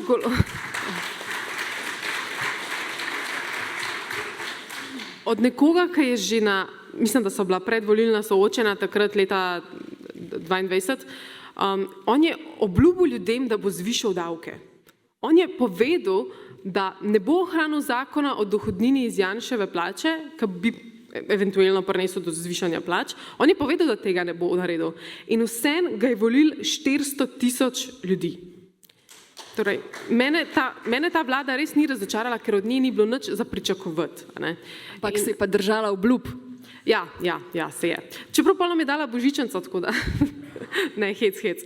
Ampak hočem reči, da ta vlada enostavno ni imela ničesar za pokazati že na začetku. V bistvu se potem dogajale razne afere, potem smo ugotavljali, da je v bistvu da najbolj me je presenetilo to, koliko je uspela razvrednotiti funkcije.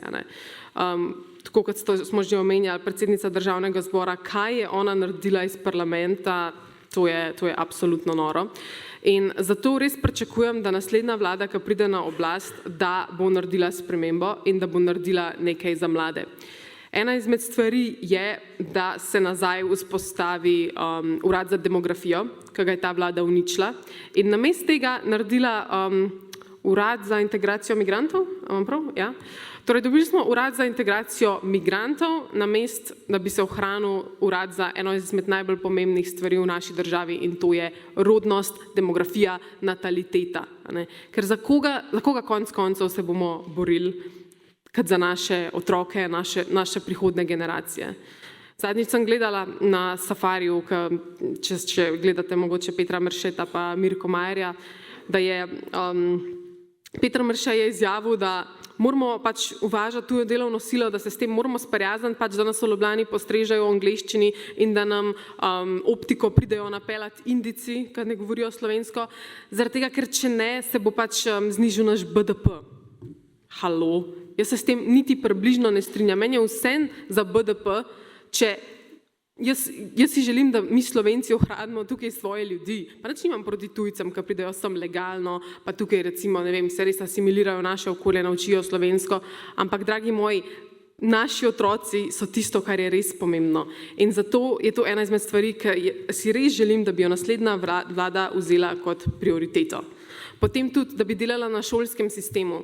V Sloveniji se čist premalo ukvarjamo z našo zgodovino, s tem, kaj se je dogajalo med osamosvojitvijo. Mladi sploh ne vejo, ne vem, kaj je afera JBTZ, nimajo pojma, noben nas o tem ne uči. In zato bi bilo treba res konkretno prenoviti učni program. Potem tudi same ilegalne migracije, ki se jih vedno znova dotikamo, ampak se jih tudi vedno znova moramo, ker nažalost so eden izmed res ogromnih problemov. Jaz sem osebno govorila s prebivalci, ki živijo na Viču zraven azilnega centra, ki živijo konstantno v strahu. Mlade punce si ne upajo iti v center, pa iti v petek zvečer malo žurati v Ljubljano, zaradi tega, ker jih na poti tja nadlegujejo ilegalni migranti. Mislim, to je res žalostno. Potem to, da naslednja vlada si želim, da bi tudi res uvedla nazaj, da je družina sestavljena iz pač mame, očeta in otrok in da se v vseh izobraževalnih sistemih prepove skrajne ideologije, kot so LGBT vsebine, ki jih piše ustanovitelj inštituta 8. marec in zdajšnji minister za solidarno prihodnost, karkoli že to je, Simon Maljevac, ki piše priročnike o lizanju ritke, a si morate predstavljati? Ja, in res si želim, da bi se naslednja vlada zavzela za to, da se pač take stvari totalno ukine v izobraževalnih sistemih, take stvari pač niso za otroke. Potem gospodarstvo, da če bo na oblasti Robert Golob z njegovo pač levo vlado še dodatna 4 leta, si ne predstavljam, kaj se bo zgodilo za Slovenijo. Jaz se precej ukvarjam, precej se dobivam z gospodarstveniki, zaradi tega, ker tako se naše društvo tudi financira, ker se financiramo izključno iz donacij in ne prejemamo nič od države. In mi povejo, kakšno je dejansko stanje. Dejansko stanje v Sloveniji glede gospodarstva ni dobro. Sploh, kar se tiče božičnice, poznam ljudi, ki so izgubili službe zaradi tega, ker se je moglo podjetje zapreti, ker ni moglo izplačati obvezne božičnice. Mislim, koliko je to žalostno. In kaj pa mislim, kako bo izgledala naslednja vlada? Zdaj moram priznati, da čisto zadnjih anket nisem spremljala, ampak nekaj pa je treba poudariti, pa lahko ste podporniki Anžeta Logarja ali pa ne, ampak Anže Logar obljublja, da če bo on mandatar, če bo on recimo izbiral, s kom bo šel v vlado in s kom ne, bo poskrbel, da bo šel z vlado z nekom iz nasprotnega pola, torej z nekom iz levega pola. Sam sebe pa proglaša za desnega politika. Torej, zakaj bi nekdo pri zdravi pameti hotel voliti nekoga, pa si želi desno vlado, ki že zdaj pove, da bo šel v koalicijo z levico, z levo vlado. Mislim, to je totalni nesmisel. Res pa je treba vedeti, da mladi... Ja.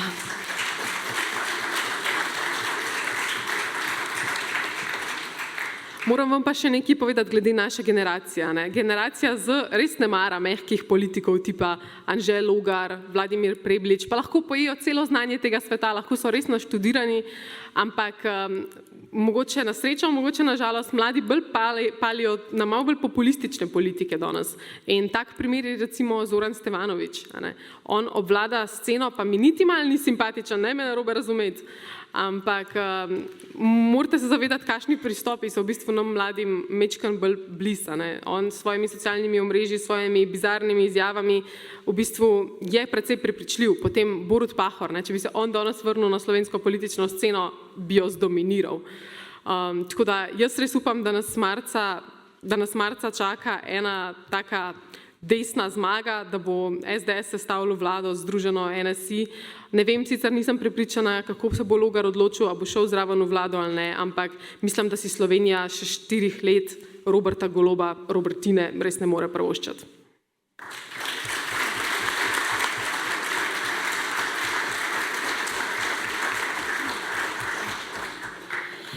Janez, zdaj pa še ti malo pokomentiral vse te bombončke, ki jih je tudi Zala že omenila, ki prihajajo strani Levice.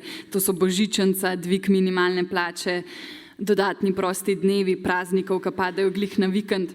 A so to pametne gospodarske poteze ali so le predvolilni prijemi vlade, kjer želi popraviti vse, kar je naredila slabega v zadnjih 4 letih?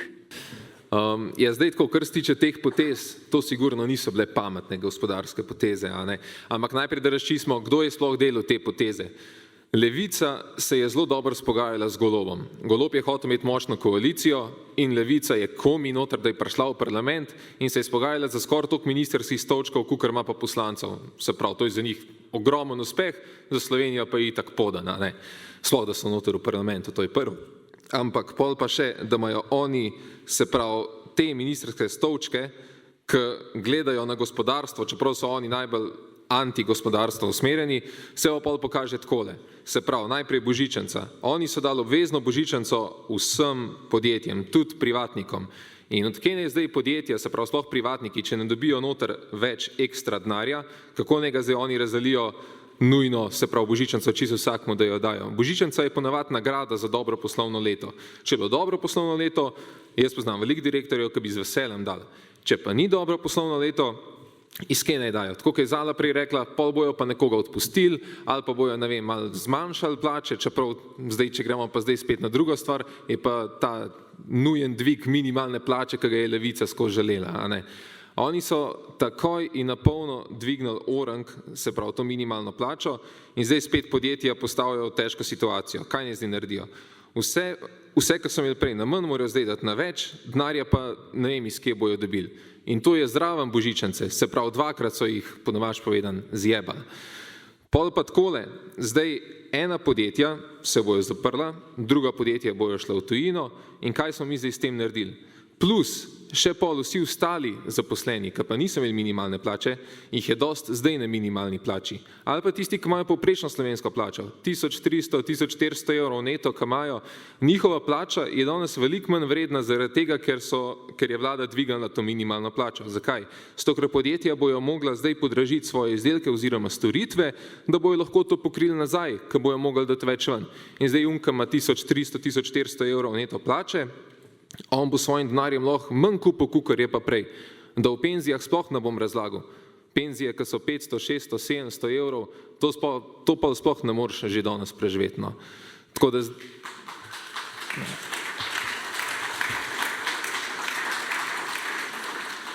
Tako da je pa tako, imamo veliko drugih načinov, da bi lahko dali delavcem, da imajo več denarja. Naprimer, lahko pogledamo tudi Avstrijo. Avstrija ima zelo manjšo razliko med bruto pa neto plačo, kakor imamo pa mi. Pa nekako, kar se pravi, oni tam dobijo, ne vem, čez 2000 evrov neto dobi povprečen državljan, oziroma tam mislim, da je 200-300 ali nekaj tasga, ampak standard je pa enak, kakor pa pri nam. Se pravi, cene so primerljive. Jaz poznam veliko ljudi, tudi dosti mojih kolegov, ki hodijo v Avstrijo kupovati stvari zaradi tega, ker je cenejš, kakor pa tukaj v Sloveniji.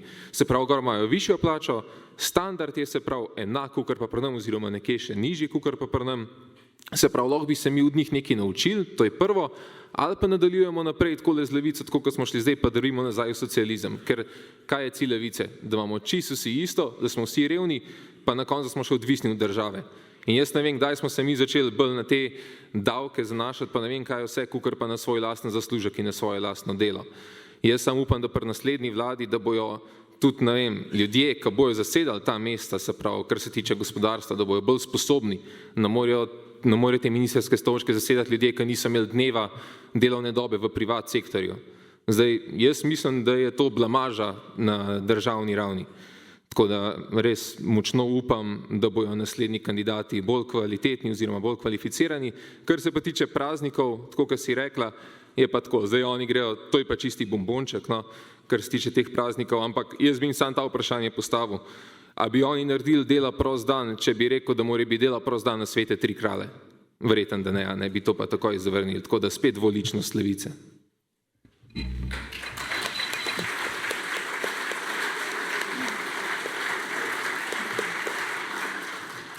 Robertina, ta izraz smo danes večkrat slišali. Bojan, ti si pred kratkim izdal novo knjigo, kjer se tudi v bistvu pojavil ta izraz in danes je tudi možno kupiti, zdaj lepo debati. V njej si zelo podrobno analiziral trenutnega predsednika vlade, vse njegove afere, pa bi te prosila, če nam kaj več poveš o tej knjigi. Kaj naj več povem? Ja. Kaj zanimivega se noter najde? Zdaj, strokovnjak za Robertino je Aljuš, ne? On je izumitelj, tako da on je izumitelj tega izraza. Ne? Ampak načeloma, zdaj, če bi rekel malo šali, ne, bi rekel, da sem se vedno želel napisati kriminalko, ki je morilec znan že na začetku knjige. Ne? In to je zdaj drugače.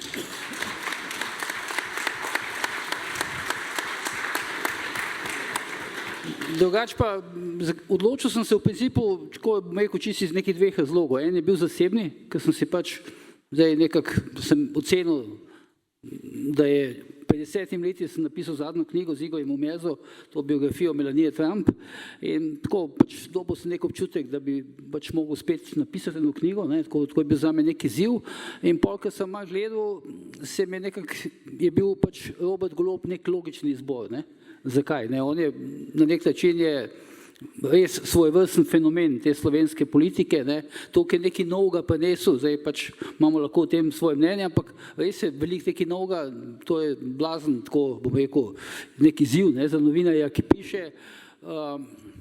Sej, Aljuš je prej razložil, ne, kaj je pravzaprav Golob že prinesel tako v državo, ampak recimo jaz kaj takega, kar se dogaja z Golobom, res nisem, bom rekel, še doživel, pa spremljam to politiko že nekaj časa. Recimo samo ta zadnji primer. Ne. Zdaj, zvedeli smo nekako, da je bil Robert Golob in Tina Gaber, da sta bila lansko leto na Ugledu, pač ne počitnicami. Zdaj vidim, da se ti datumi so malo tako čudni, ne. 6. 8. je bil še nekaj na Krfu, 7. 8. je pisal o tem, kako obiskuje slovenske kraje poleti, Bled in tako dalje, 8. je pa očitno že bil na Ugledu. Ne? Ampak hoče povedati, in potem so ga novinarji Tarče prosili, če bi pokazal račun, ne? In je rekel, da tega računa ne bo pokazal. Ne? Pa sem jaz pred 2 dnevi objavil en članek Klika z Ugljena, ki sem tudi napisal, da je nenavadno, da predsednik vlade ne objavi račun, če je dejansko plačal, ne, hotelske storitve. No in naenkrat se pojavi ta račun, ne, na Facebooku. In jaz gledam ta račun in vidim, mislim, se to res hecem, vidim, piše nočenje s Todorićkom 1 osoba, turističke takse 2 osobe. Ne, mislim, kaj šte pa to račun? Ne. Kaj bi je bilo pa najbolj nenavadno je pa to, da ni dobene štempilke, ne, tako da spet se vprašamo, kde je pečat, ne. Ja, veš, to je... In je v bistvu skrajno nenavadno, ne, da nišče od novinarjev se ne vpraša, kaj je s tem računom. Ker jaz bi tako 50-50 bi rekel, da je ponarejen. Ne. Ker drugače se mi tako nekako ne zdi dobene logike. Ne. Skratka, imeli smo ti slogan, ne, pokaži račun, oziroma nekaj vklopi razum, pokaži račun, zdaj Golob je pokazal račun, samo noben od novinarjev ne vklopi razum. Ne. Ja. Tako da razlogov je bilo res ogromno, ampak tudi jaz osebno mislim, da sem zdaj v teh letih, ker jaz Goloba spremljam že odprej, ne zdaj, ko je postal predsednik vlade, ampak že takrat, ko je bil še državni sekretar na Pridanovšku, pa ko je ustanavljal te firme in tako dalje. Mislim, da sem napisal o njemu približno 1000 člankov. Ne? In tako da gradiva je bilo veliko, celo malo preveč. Malo sem, bom rekel, zamešal, mislil sem, da je še vedno ena računalniška stran enaka eni knjižni strani, pa sem računal, da bo imela knjiga 500 strani, pa je potem na koncu imela 1000, pa smo mogli nekaj skrajšati na 800, ne? Tako da nekako se je šlo. Je pa stvar tako, no, da odkar je knjiga išla, Golob v bistvu že piše drugi del sam, ne? Tako, ker spremljam. Edin se bojim, da pač konec marca nikoga več ne bo zanimal, no. Tako da to je vse, kar bi lahko rekel v tej knjigi, ja. Ampak vabim pa, da jo potem pač kupite. Mislim, Jaz sem za razliko mogoče od Aljuša, bi tako rekel, no, zdaj, če bi pač mogel staviti na nek volilni rezultat, bi rekel, da če je kaj bolj ali manj sigurno, 100% pač ni česar, je po mojem to, da po teh volitvah Golob ne bo več predsednik vlade. Tudi če bomo imeli spet kakšno levo-sredinsko vlado, mislim, da Golob ne bo premier, da se bodo stvari razvile tako, da Golob ne bo več premier. Premier po mojem lahko postane samo tako, da zmaga na volitvah. Se pravi, da on dobi največ glasov, kar pa mislim, da ni mogoče. Zdaj, načeloma v slovenski politiki je ogromno naključij, ampak čudežev pa ni, no. No, saj to sem hotela v bistvu vprašati tudi za zadnje vprašanje vse, da odgovorimo v bistvu sploh na prvo začetno vprašanje, torej, če je možno, da desnica na telih volitvah premaga Goloba, pa lahko kar nadaljuješ v bistvu, mogoče, če imaš še kakšen... Ja, jaz na nek način... Kako? Če imaš še kakšen komentar glede tega. Ja, na nek način, zdaj, po mojem, niti ni to vprašanje, ali lahko desnica premaga Goloba ali ne. Jaz mislim, da je Golob na nek način se premagal sam, ne.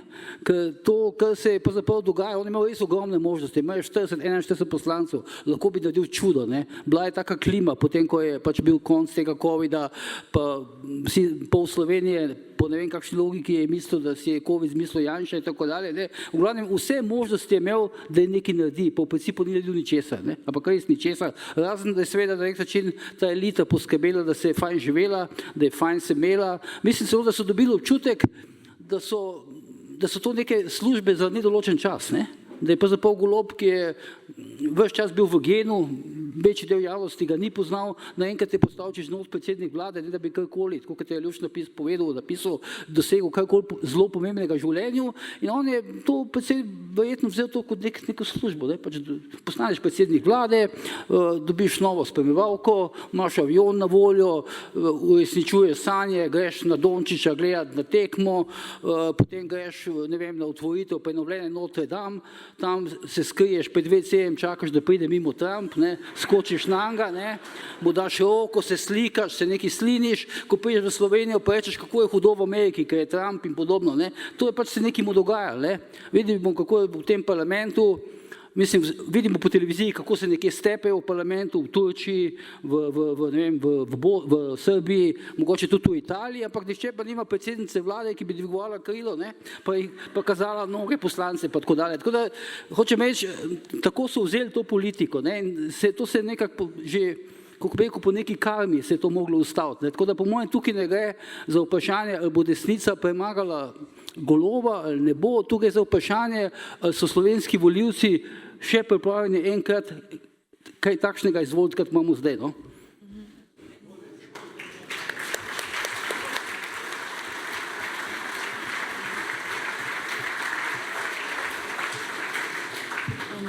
Aljuš, kaj pa ti pričakuješ na telih volitvah zdajle?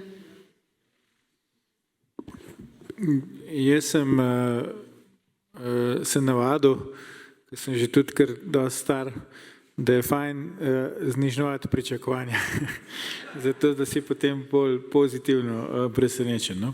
Ne vem, jaz mislim, da odgovor na naslovno vprašanje, ali je slovenska desnica lahko premaga Goloba, jaz se strinjam z Bojanom, lahko ga premaga, mislim sam, da bo to zelo težko. Zakaj mislim, da bo to težko? Zaradi parih stvari. Ena je ta, da je ta anti-Janša histerija, ki je sicer zdaj, to priznam, v ta trenutek, ko še ni uradna volilna kampanja, je pa v bistvu že dejanska volilna kampanja, kar nekaj časa, ni toliko v spredju, ne. Bili so neki poskusi, da bi to ratala ta glavna tema. Nekdanji predsednik republike Milan Kučan je imel nek intervju, kjer je pisal na naslovnici: četrta Janševa vlada bo najhujša, ne. To je bil recimo nek tak poskus, zaenkrat se še ni prijel, bomo videli, kaj se bo dogajalo zdaj do 22. marca, no. Ampak vseeno se mi zdi, da ta anti-Janša histerija je neverjetna. Ponavadi zmerom na koncu tam zadnje par dni pred volitvam to najbolj močno prime. Mogoče tokrat res ne bo. Sem že prej rekel, da zdaj obstaja možnost, da ne bo, no. To je en tak moment, zaradi katerega mislim, da bo težko.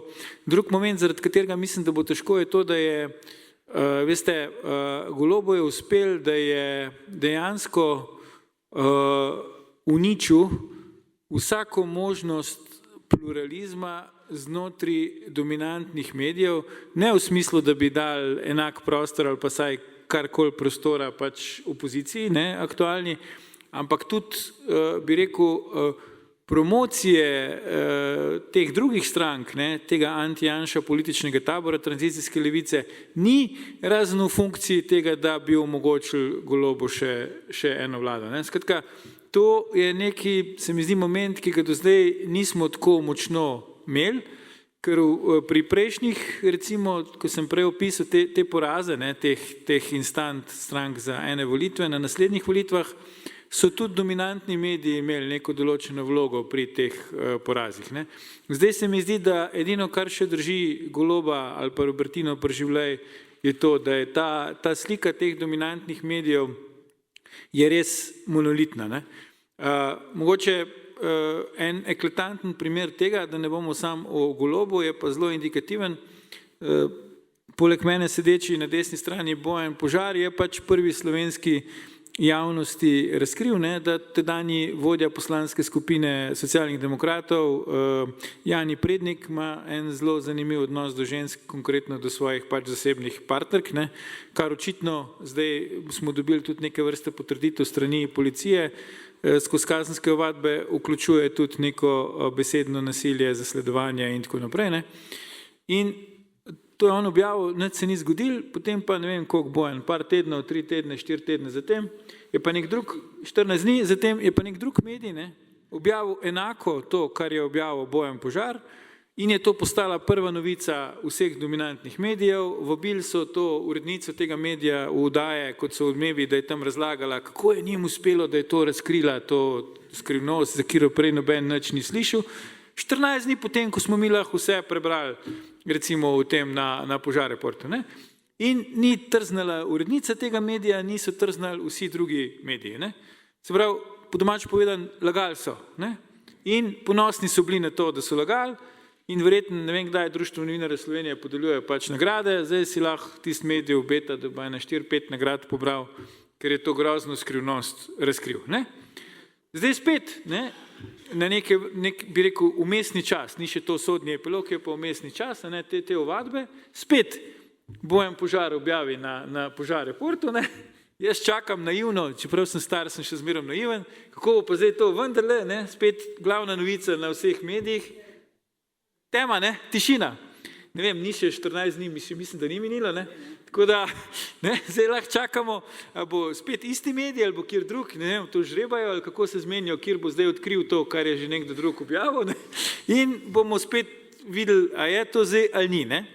Se bojim, da zdaj ne bo, zdaj so pač volitve, ne, in očitno so ocenili, da pač SD še rabijo in mogoče bi se SD to v minus poznali, če bi se zdaj izkazalo, da pač bivši vodja njihove poslanske skupine grozi smrtjo, pa ne vem kva vse svojim pač zasebnim partnerkam. Ne. Skratka, na ta način te zadeve potekajo. Ne. In zato jaz mislim, da bo težko. In tretja stvar, zdaj pa res neham, zakaj mislim, da bo težko, je to, da zelo veliko vplivnih Slovencev, predvsem podjetnikov, recimo, ki so samonikli, ne, ki niso tako kot Robert Golob prišli pač do denarja, do položaja, zato, da so pač dobili neko firmo, ki kupuje elektriko iz jedrske elektrarne Krško. Ne. Janez je podjetnik po duši, se bo verjetno strinjal, da to ni ful težko, ne. Da pač elektriko, ki itak prihaja, da ti pač prodajaš naprej. Ampak okej, se pravi, je nezadovoljnih s to vlado. Ne. Po moje je tudi upravičeno, pač poslovno okolje se šibi, dodana vrednost se ni povečala, pač produktivnost se ni dvignila, vidimo, stroški se povečujejo kar arbitrarno, ne, minimalne plače, razni neki bombončki, podjetja selijo proizvodno, sedeže na Hrvaško, imamo celo finančnega ministra, ki jih je pozval, naj to naredijo. Ne. Skratka, ampak nisem pa opazil, recimo, za razliko od, ne vem, če to primerjam z ZDA, ne, zadnje volitve, ki jih je zmagal tam Donald Trump, Donaldu Trumpu roko na srce $1 lastnih sredstev ni bilo treba v tisto volilno kampanjo vložiti. Ne. Se pravi, zelo veliko, zelo vplivnih ljudi z veliko finančno močjo se je zelo potrudilo, da je Donald Trump zmagal tiste volitve. Ne. V Sloveniji tega nisem zaenkrat začutil. Po drugi strani pa vsak dan, vsak trenutek praktično dobivam potrditve, da tisti, ki si želijo da Robertina ostane na oblasti. Se pravi, da imamo predsednika vlade, kot je Bojan lepo opisal, ki tam ga zanima samo Unterhalt, pa sploh ne ve, kaj se mu odzad dogaja. Ne? Recimo zdaj par dni nazaj je ugotovil, da smo dvignili minimalno plačo v Sloveniji in je ugotovil, da to je slabo za gospodarstvo. Ne? Očitno pač ni dobil tega obvestila prej. Skratka, se veliki denarji njegovi lastni in od tistih, ki profitirajo od tega, da je on na oblasti, to pa je pri vrsti energetski lobi, vlagajo v to, da on ustane. Ne? In ta kult osebnosti severnokorejski, ki se zdaj kot nek virus širi iz Goloba, Robertine na vse ostale, ne? Kar nam je spet recimo Bojan razkril, ne? To, da upravljavc državnih avtocest praznuje rojstni dan svojega predsednika uprave, tako da tiste displeje z avtoceste tam pripelje pred bajto, ne, in tam na veliko piše, kaže vse najboljše predsednik, ne, mislim pa to je res, jaz ne vem, je Kim Jong-un to videl, ampak drugo leto sigurno verjamem, da bojo to tam ponovili, ne. Skratka, nek predsednik uprave, ja, no, evo, danes je pa doživel še obisk Kurentu. Skratka, ne, še Kurenti praznuje rojstni dan predsednika uprave Darsa, ne, mislim, a vidite, spet neko državno podjetje daleč od tega, da bi lahko rekli, da je pod sedanjim predsednikom uprave postalo bolj učinkovito, kvečne obratno, ne. Ok, lahko smo brali, ne, v tisti firmi, ki po Tamari Vonta nima nič za svobodo, ne, izdaja pa neke kvazi medije, kjer piše, da je predsednik uprave Darsa vizionar podjetja, mislim prometa, ne, se pravi tako velik, da še Kurenti to začutijo, ne, in pride k njemu mu čestitati za rojstni dan. Skratka, to imamo mi zdaj, ne, in zdaj, če se komu zdi, da je to teater absurda, je, ampak problem je, da pri teatru absurda se nasmeješ, pa greš pol domov, ne, pa priješ domov, pa prideš v teater absurda. Tako da jaz verjamem, da desnica lahko premaga Goloba na teh volitvah, ampak tako sem že rekel, jaz raj mislim, da bo vseeno to težko, no, tako da zmaga še ni v žepu. Ja. Hvala.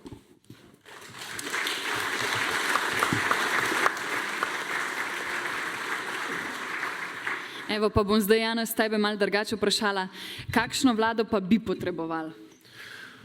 Ja, zdaj jaz tukaj ne bom preveč dolgo vezal, no, bom malo krajši, ampak če sem čisto iskren, jaz bi itak najrajši videl desno vlado, ustavna večina, 2 mandata, pa da vse naredijo, čisto vse naokoli obrnejo, a ne.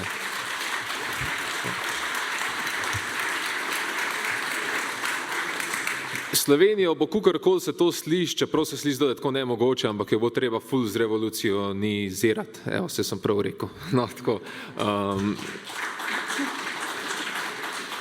Drugač pa tako, če realno zdaj pogledam za te naslednje volitve, je pa tako, jaz upam, da se bojo te glave, ki so na desni strani, da se bojo malo tako, kako bi rekel, da se bojo malo ponižale, da bojo lahko pa skupaj stopili in da ne bo začel kakšen malo preveč solirati, ker jaz mislim, da bojo lahko dobili dosti glasov, da bojo sestavili močno koalicijo, ne za ustavno večino, ampak močno koalicijo bojo lahko sestavili. Sam upam, da ne bo Logar, tako kot smo se že prej pogovarjali, res začel nekaj v levo preveč dresati za vsako ceno, ker to je bila res kar orang cena spet. Ampak drugač pa, ne glede na kaj se bo, mislim, ne glede na to, kakšni bo rezultati, upam, da bo desna vlada, pa upam, da se bo fokusirala na naslednje stvari. No. Itak upam, da, mislim, najprej da bo poslušala ljudi, kaj jim govori, in to je, da se prav ograjo na mejo, ker noben hoče imeti ilegalnih migrantov, v Sloveniji že beseda ilegalno, ti sam pove, da ni to v redu. Ful bi rad zmanjšal azilne domove s tem, ki bi se dal, se prav, tele ilegalne migrante ven. Hkrati bi bilo ful dobro, da se razbremenijo plače, to, da vsakemu posameznemu delovnemu človeku ostane več, da se znižajo davki podjetjem, da se pospeši gospodarstvo, ker Slovenija ima ful velik neizkoriščen potencial na gospodarskem področju, tudi naša geografska lega je res ena izmed boljših v Evropi, kar se pa tiče, sploh zaradi tega, ker imamo ta avtocestni križ, no to bi mogli tudi za moje pomen veliko bolj izkoristiti. Drugač pa še najbolj pomembna stvar pa je, da se malo tudi vrne nazaj te slovenske kulture pa narodne zavesti med ljudi, med prebivalstvo in da naslednjič, ko bomo pogledali v teh tudi, v tej 1/10, ki so naredili teh javnih neprofitnih stanovanj, ki so jih obljubili, da bojo na razpisu večinoma slovenska imena in ne imena iz dol, iz juga. Pa upam, da bojo tudi pol ta stanovanja dobili Slovenci.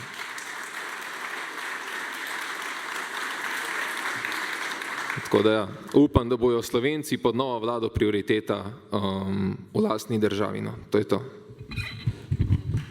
Zala, ti imaš isto vprašanje.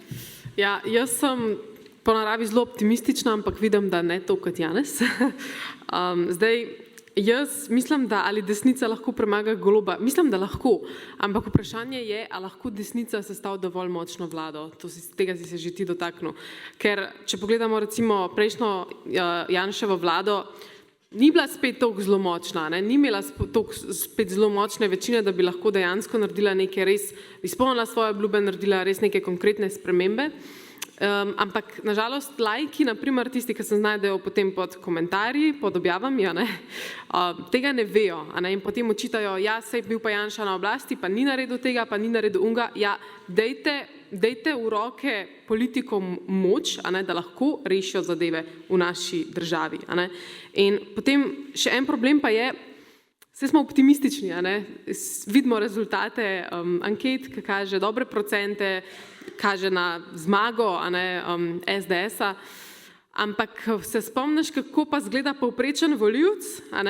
Tukaj nobeden, po mojem, izmed nas ni tisti povprečen volivec, ker povprečen volivec gleda poročila ob 7. zvečer in ko se pele v službo, posluša Denisa Avdića, ki se zafrkava iz Janeza Janše po radiju, pa potem donira na njegove tiste dobrodelne organizacije, pa potem ne ve, kam se ta denar steka in se tudi nikoli ne vpraša, a smo videli kakšno transakcijo dejansko, kam je šel ves ta denar.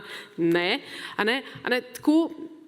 Taki so pač povprečni volivci. Zato je treba biti majčken previden in kot jaz sem pač zelo taka, da rada dam poudarek na to, kaj vse posameznik lahko naredi, zato pač na nas tudi, da malo pripomoremo, da malo pokomentiramo in da javno podpremo tisto politično opcijo, ki smo ji najbolj predani. In zdaj želim si, da bi res naslednja vlada vrnila ugled političnim funkcijam, da ne bi predsednik vlade govoril, propadli podjetniki, pridite k meni v javno upravo, bomo poskrbeli za vas. Ali pa kaj bojo meni nižji davki, bom sam imel več česa že denarja za zapravljati, ali kaj je izjavo. To pač ne sod na tako funkcijo.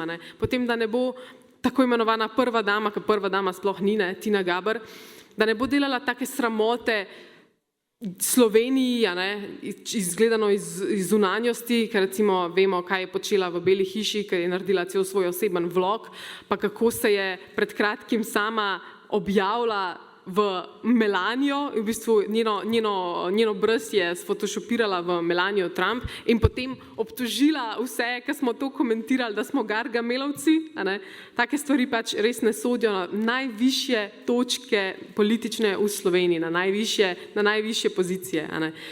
In tudi upam, da bo naslednja vlada imela na ministerskih stolčkih tudi ljudi, ki so res sposobni za svoje delo, ne tako kot recimo kmetijska ministrica, ki je bila njena referenca to, da je delala prej v lokalu, take stvari pač ne sodijo na ministerske stolčke.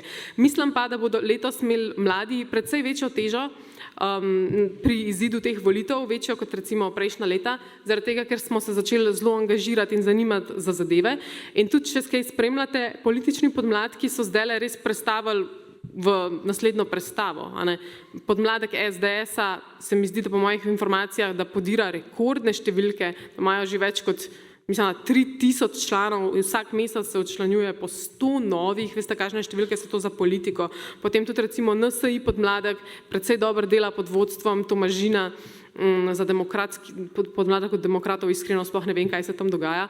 Potem pa tudi, moramo priznati, tudi podmladku Gibanja Svoboda se pač angažirajo na njihov način, čeprav je njihova predsednica Nika Podakar pri podcastu pri Istoku Gartnerju priznala, da pač jih vodi tako malo iluzija in da si včasih ona to težko prizna. Ampak eno stvar si je pa res treba položiti na srce. Levica in vse njihovi podaljški, kot so mediji, in vse njihove nevladne organizacije, oni znajo stopiti skupaj.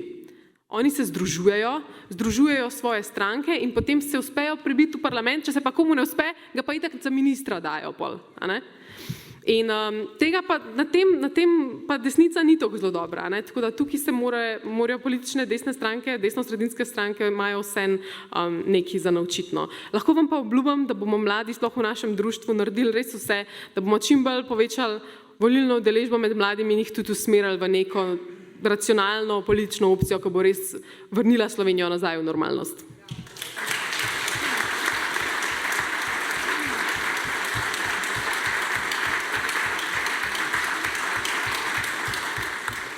Ja, na volitvah upamo na najboljš. Mi smo pa zdaj prišli do konca z našimi vprašanji za goste, pa nam je zdaj ostalo še par minut, no, če ima mogoče še kdo od vas vprašanja, kakšen vprašanje. No. Jaz bi sam tole bi rekel, zdaj, ko sem poslušal, ko je Zala naštevala te pomladke, pozabila si na močan pomladek Karla Jausa.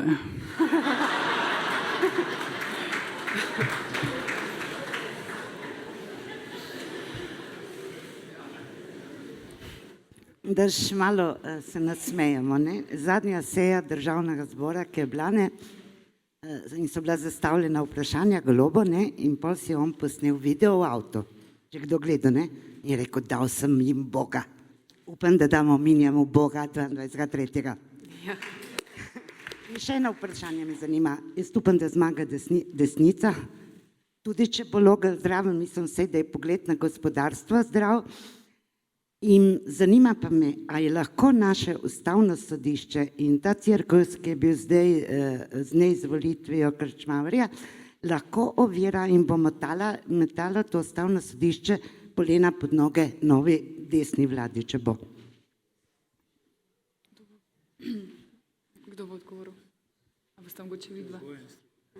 Ja, a boste vidva? Jaz moram reči, da nisem čisto razumel vprašanje na koncu. Ustavno sodišče nagaja novi. Ja, vse je možno, gospa. Danes je pač vse možno, tako da vse nekaj podobnega se... Kako?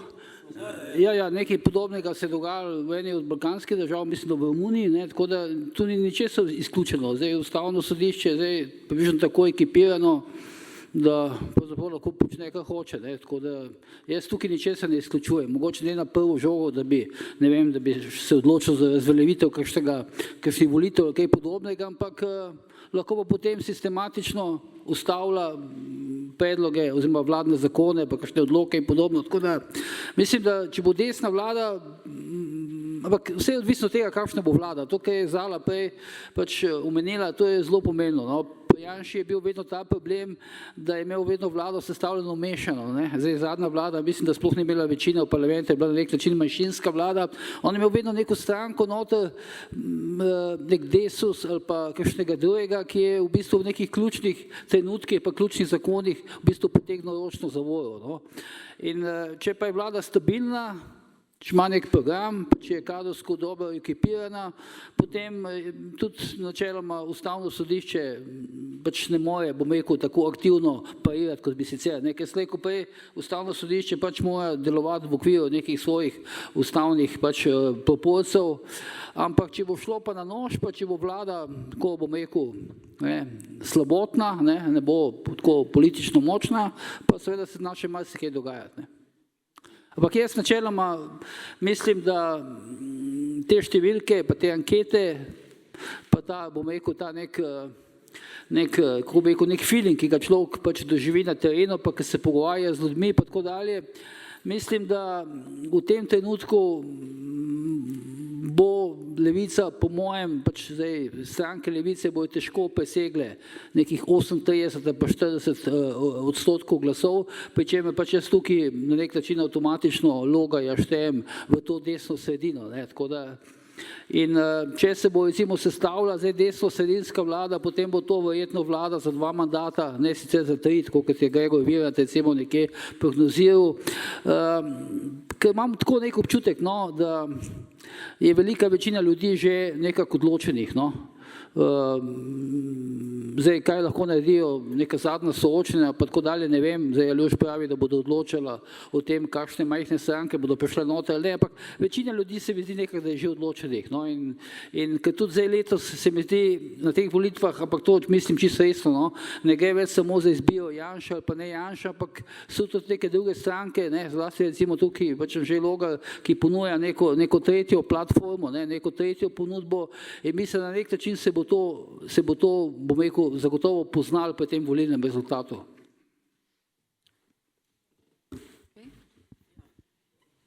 Čisto kratka. Najprej vas pohvalim, ne, mlade, ker resnično pričakujem, da boste nekaj naredili na teh volitvah, kajti jaz večkrat, par let že sodelujem v volilnih odborih in statistika kaže, 50% plus je starejših od 60-65 let. To je porazno, kar to pomeni, gre za starejše ljudi, ki imajo v glavi še staro miselnost, ne znajo razmišljati tako kot ta mlad podjetnik. Jaz sem učila ekonomijo v šoli in sem srečna bila, ko so me vprašali, ko mi je dijak rekel, ja, profesorca je rekel, če cene rastejo, je treba dvigati plače. Razumete? Tako gledajo nepismeni ljudje. Oni ne razumejo. Oni enostavno mislijo, država, tako kot je bilo včasih, ne? Ja, cene so šle gor, pač bomo tiskali denar in bomo razdelili te denar in bomo bolj živeli in tako naprej. Ne? Ampak denar je zaradi blaga. Če ne ustvariš, tudi denarja ne boš tiskal. Ne? In to je bistveno. Ne? In to je treba v šolah učiti, dijake, da bojo razumeli, v čem je bistvo, ker to so ekonomske zakonitosti in ti ne moreš povoziti ekonomskih zakonitosti, ker pol država pada dol. In če si podjetnik, točno veš, kaj so ekonomske zakonitosti. Ni treba se na pamet učiti tega, ker te bo življenje naučilo tega. Ne? Torej, jaz vidim problem v tem, da še zmeraj prevladujejo starejši ljudje, ki so funkcionalno nepismeni, ne razumejo stvari in jih hitro lahko omrežiš z neko božičnico, regresom, domovi, temi oskrbo starejših, ki je ni, dejansko je ni, ampak ljudje ne vidijo tega, ker mediji jim tega ne pokažejo. Torej, mediji so še zmeraj prvi tisti, ki bojo odločali volitve, za moje pojme, ker enostavno ljudje, tako kot je rekel kolega vaš Sebastian Jeretič, 90% ljudi ne sledi politiki, ne vejo, kaj se dogaja. In ko ti odpreš mainstream medij, ja, Golob potuje na poplavno območje, koliko hiš je obnovil? Nič. Ampak ljudje, ne, on postavlja temeljni kamen tukaj, temeljni kamen tam, včeraj je bil na Ptuju, jutri bo v Lendavi, pojutrišnjem bo, vsak dan je nekje in ljudje vidijo njegovo aktivnost. Naenkrat vidijo, da on, in se ne vprašajo, čakajte, 4 leta je on na oblasti, kaj je v 4 letih, a v enem mestu bo pa vse rešil. Ampak to je funkcionalna pismenost. Ljudje nimajo možganov, kmečke pameti. In to je največji problem pri naših volitvah. Sicer bi pa rekla tako, ne? Rekla bi naslednje, če gledamo tujino, povsod so problemi, ne? Ampak če neka opcija dela slabo, ja, mora zmagati nasprotna opcija, saj to je normalno. Vedno je bilo tako, ne? Če dela A slabo, potem bomo volili B-ja. Ne pa zdaj nekateri že naprej govorijo, ja, vsi obljubljajo, vsi kradejo, vsi lažejo in tako naprej. Ne, nas je problem ta, da tudi Logar, recimo, ne, ko sem ga zdaj poslušala, ko pa vas moram pohvaliti za te videoposnetke, ne, ker resnično srž problema pokažejo, ne, in ogromno dela vložite, ker mi starejši tega ne znamo več, ne, smo pa odlično navdušeni, ko to preberemo in pogledamo in komentiramo in tako naprej. Kaj je rekel Logar? Bom na kratko povedal, ker mi je bilo všeč, ker je bilo na videu to, ne, in so ga prijeli, ne, ker on je rekel, ja, tisti, ki gre kratkoročno v politiko, je prevarant. To je prevara, ne.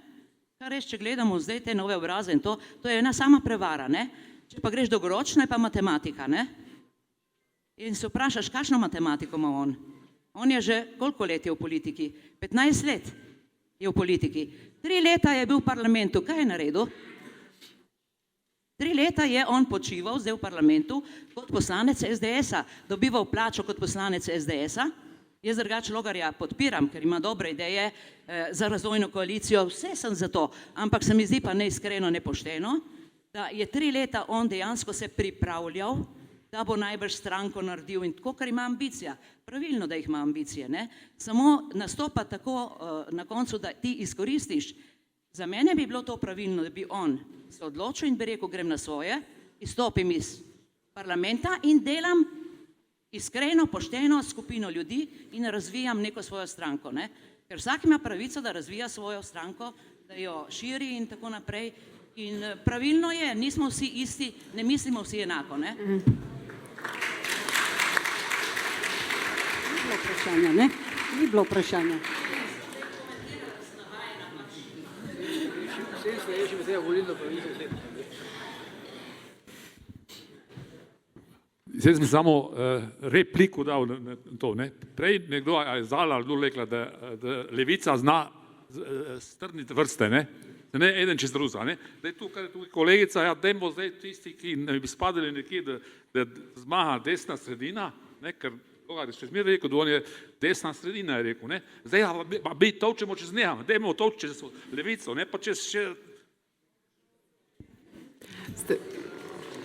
Še eno vprašanje tam dol, še eno, potem bomo zaključili.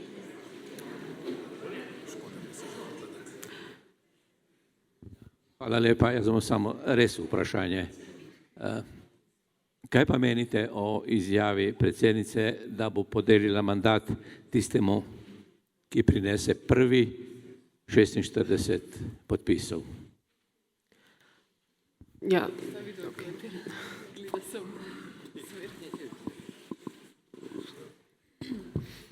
Ja, bom probal jaz odgovarjati. Mislim, da sem že nekaj o tem tudi govoril javno.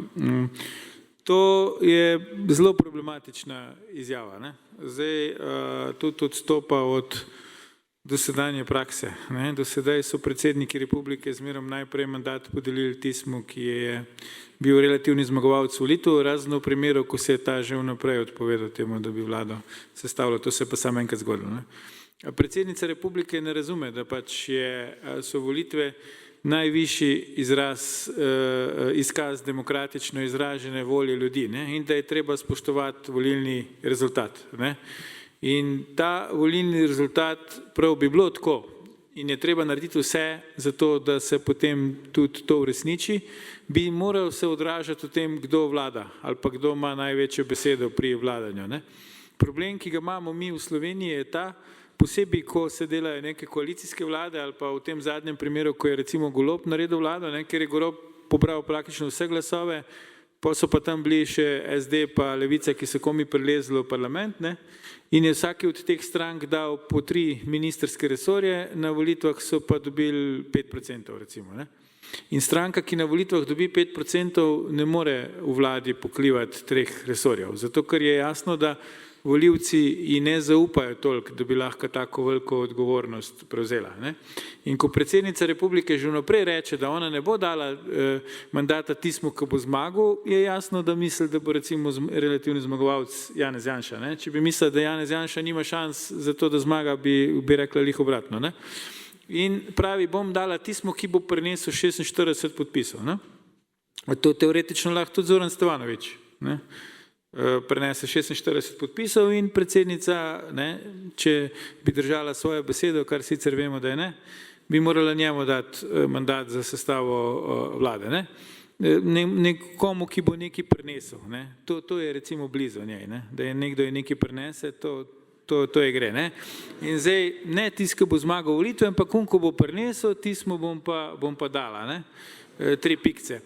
Tako da, skratka, ne razume, da pač rezultat na volitvah mora biti merilo tega, kdo naj prvi dobi priložnost, da sestavi vlado. Ne? To, kar ona pač računa, je pa to, da sicer relativni zmagovalci verjetno ne bo všeč volitev in potem bo iskala, ne, kako lahko ona pomaga, da bi kakšen drug to neko vlado sestavil. Tako izkušnjo smo imeli z vlado Marjana Šarca, vemo, kako se je ta vlada končala. Ne? Predsednik te vlade Šarc se je po 2 letih enostavno naveličil, pa je rekel, jaz se tega ne grem več. Ne? Slovenija ni v situaciji, ko bi si lahko privoščila, da ima predsednika vlade, ko se usred mandata naveliča, še manj je pa v situaciji, da si privošči, da bi imela predsednika vlade, ki ni dobil jasno izražene podpore od ljudi na volitvah.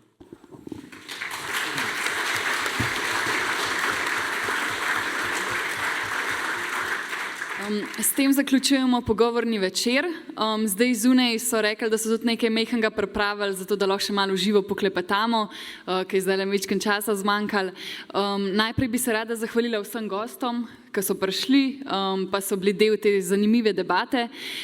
Zahvalila bi se pa tudi gospe Vandi iz VSO-ja, ki je v bistvu bila pobudnica, pa tudi organizirala vse tole. Pa tudi vam, no, ki ste tako aktivni pa dejavni tukaj v Novi Gorici, že zadnjič, ko smo bili v Kobaridu gor, je bil zelo lep obisk, no, tako da vidim, da ste res tukaj zelo ena lepa skupnost. Tako da hvala vsem, no, ki ste nas prišli podpreti.